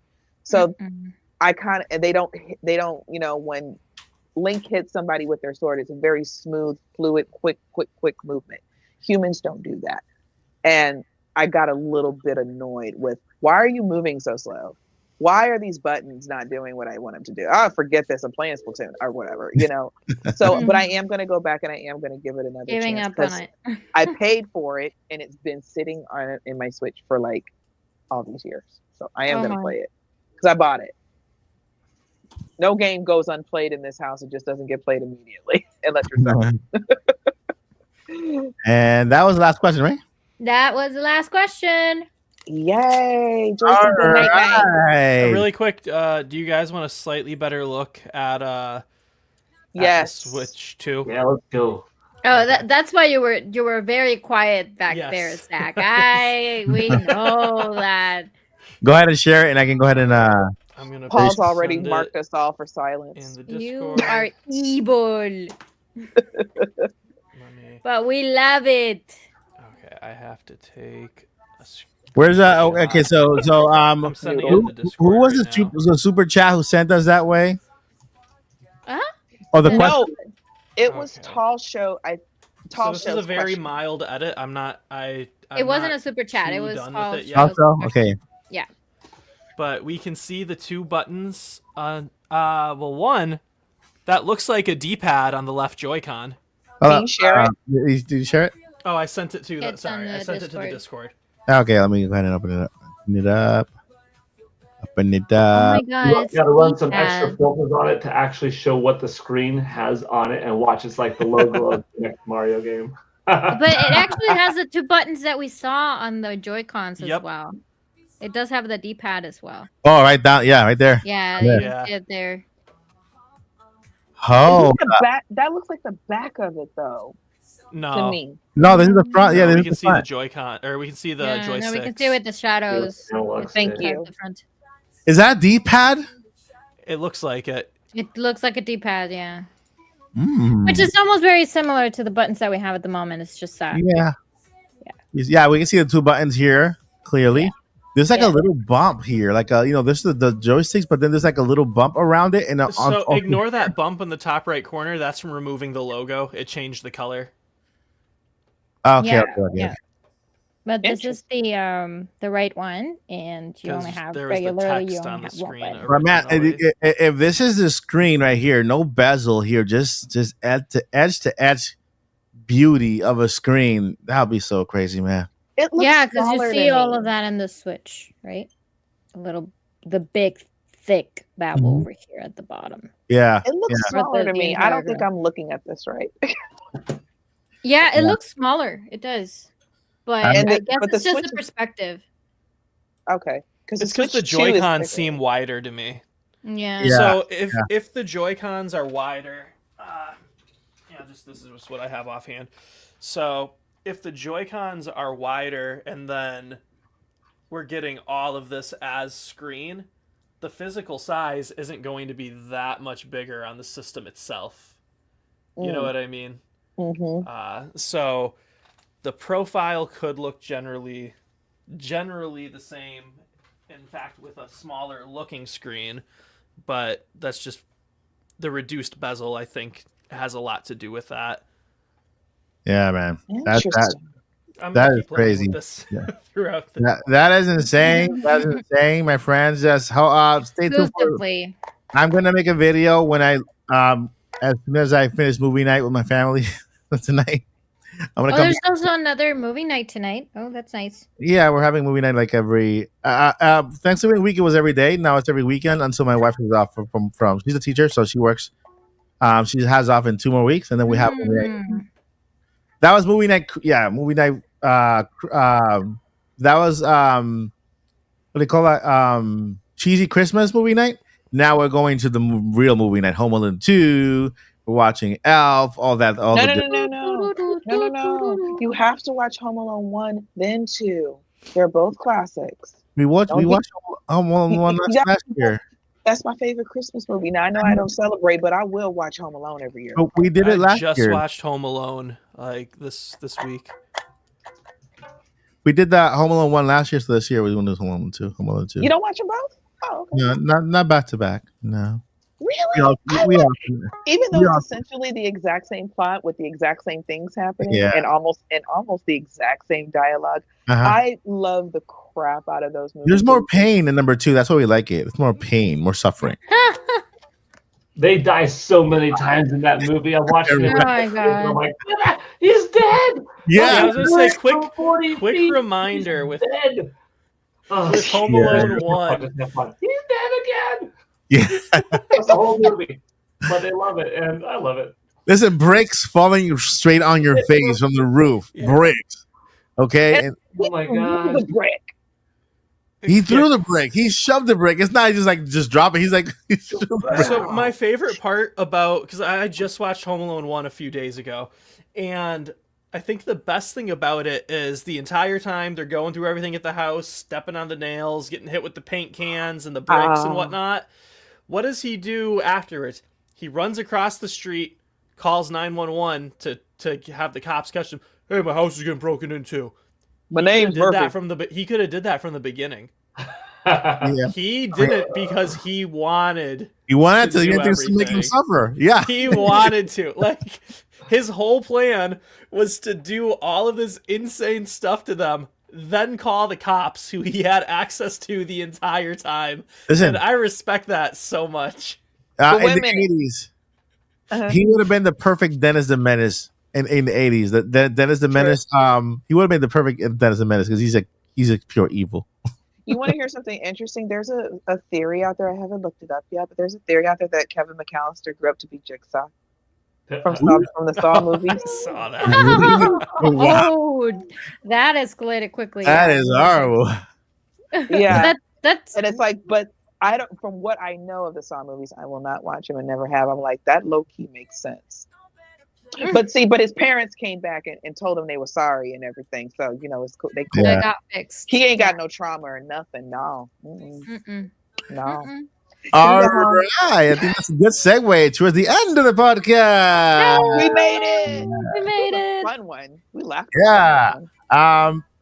So my friends, you guys have been amazing. Chat, you have been incredible. Thank you so much.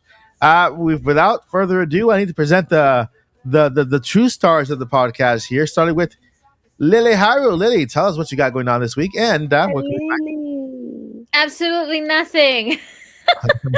No, I'm into this forced break in my content at the moment. So honestly, I'm liking this because I'm very encouraged with the fact that I want to have things already worked and scheduled ahead starting January. Yeah. So yeah, I mean, if you already subscribe to my channel, you can find me as Lilly Hyrule. But if you already subscribe to my channel and if you really want to support me, just go and watch the previous videos that are out there. No more new videos, at least for now, but probably starting the year you'll see some of them, so make sure to turn the bell icon or the notifications because you'll start seeing them there. But yeah, I mean, even though I kind of uploaded a video talking about this, like if you have not watched it, it's still on my channel about what's going on and why I decided to stop for a little bit. But this has given me a lot of time for me to kind of think of a strategy and work on those backlog videos that I need to edit. So it's actually a good breeder. So nothing really. I feel more relief right now. I'm more relaxed, and So, but you can also find me everywhere as Lilly Hyrule. So I'm everywhere, like Blue Sky, TikTok, Twitter, everywhere, Instagram, LinkedIn. I'm there. That's Scott, Green Scott, yes. I'm there. You'll see me there. But yeah, that's And of course, for me. you can find Lilly Hyrule here at the Nintopics Podcast. Now, starting next week, the finale. Yes, in her pajamas, in her you already got your pajamas, your Mario pajamas, or Nintendo pajamas, or Zelda pajamas? No, unfortunately, no. I'm trying to save a little bit of money, but I do have something that might be of interest that I like to wear as a pajama. So I think that'll work. That sounds good. You don't have specific pajamas. You can make anything into pajamas. Of course, yes, of course. Yeah. It's like you'll see a repeat of mine. It's like Paul last time he wore a t-shirt and then he just kind of made a kick and then he had some some Mario pants on or something. Like the bottoms were Mario pajamas. Yeah. And I forgot like the socks I think were Luigi's the socks. Yeah, the socks. And then the shirt. You're leaving us next week, Paul. So like you won't be wearing your pajamas. You'll be at the show. Yeah, he'll be at the Game Awards. Reporting straight from the Game Awards. Hopefully you can get your phone and that's all the exclusive news and everything. Yeah. If you have a time to have some Wi-Fi, just kinda take your phone out, go live here, and then connect to the podcast and just kind of go like this a little bit so we can actually see. Just ask Doug to make a quick appearance on the show, and he doesn't have to talk about Switch 2, but we do need to talk about why Twilight Princess needs to be remade from the ground up using the Wii U tech demo. We already talked about that, Paul. Yes. Yeah.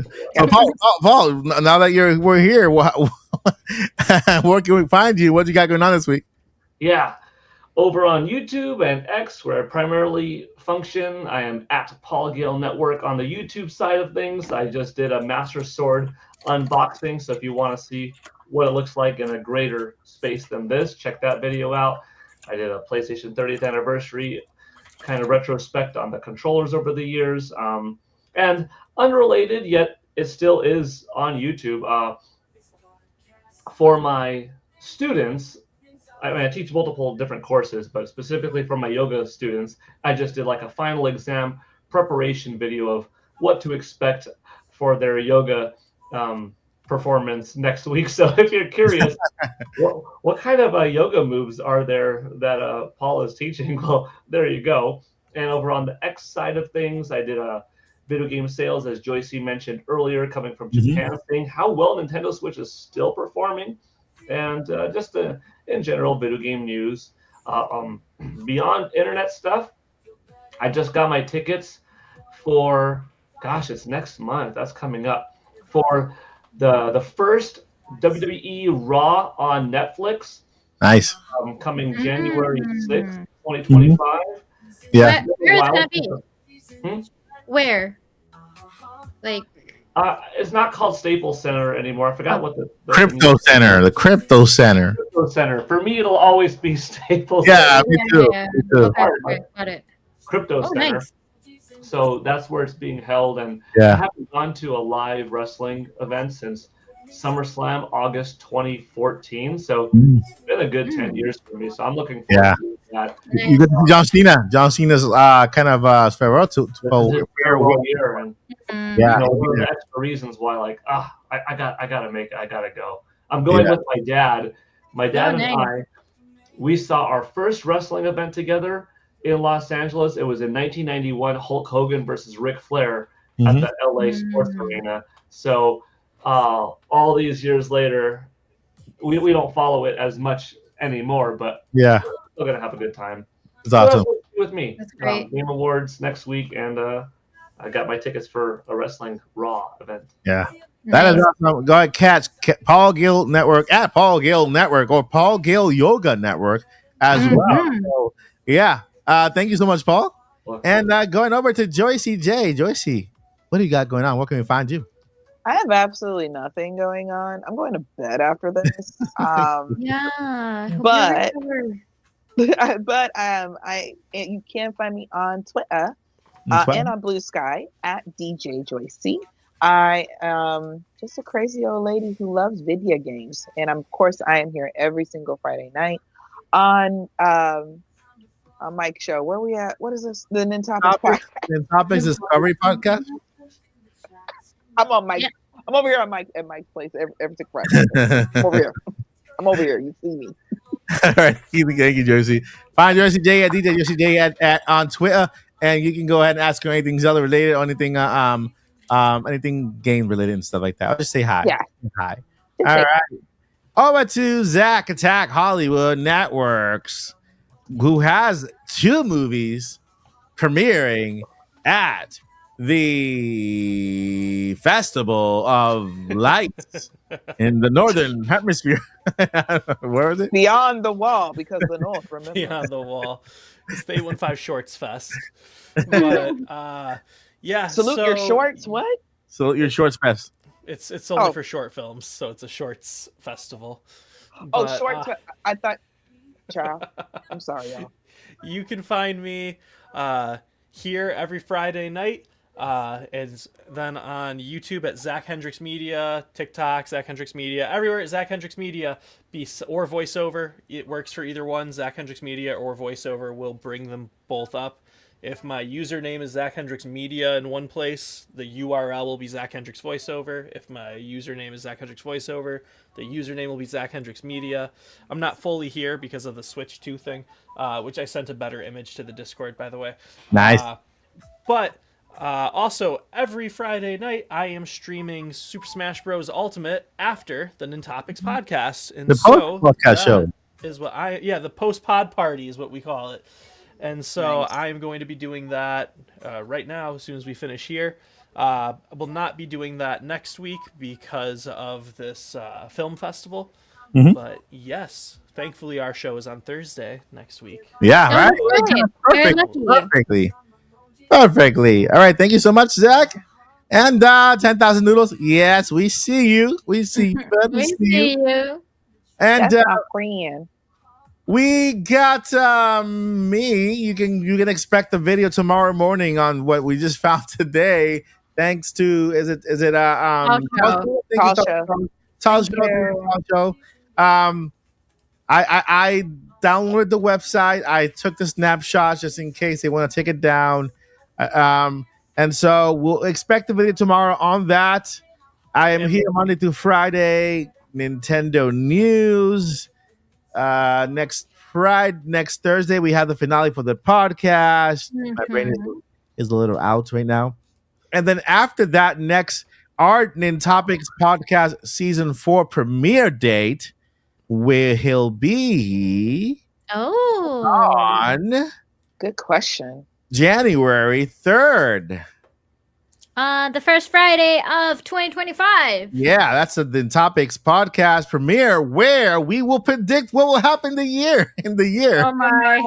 It's a yearly prediction year of games and The year of Switch 2. I'll drink for that. Yeah, we're gonna do New Year's resolutions when it comes to gaming wise and a whole bunch of stuff. So you want to be there. It's gonna be a little fun, right? We might have new people. You never know. One more person might show up here. We always have an invitation person or a guest host as well.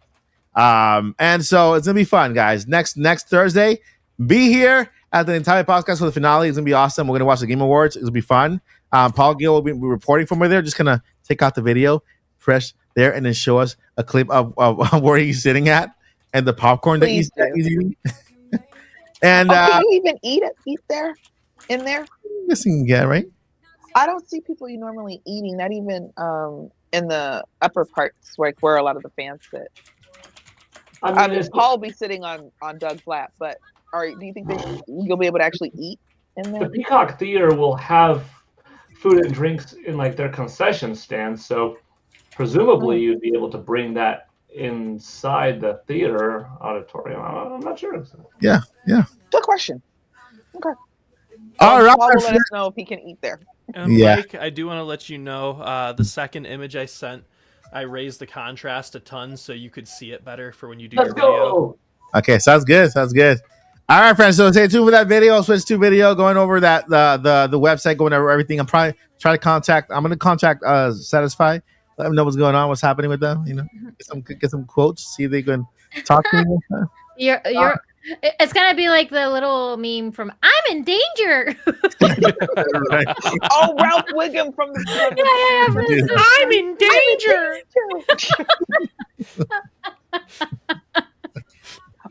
That was awesome.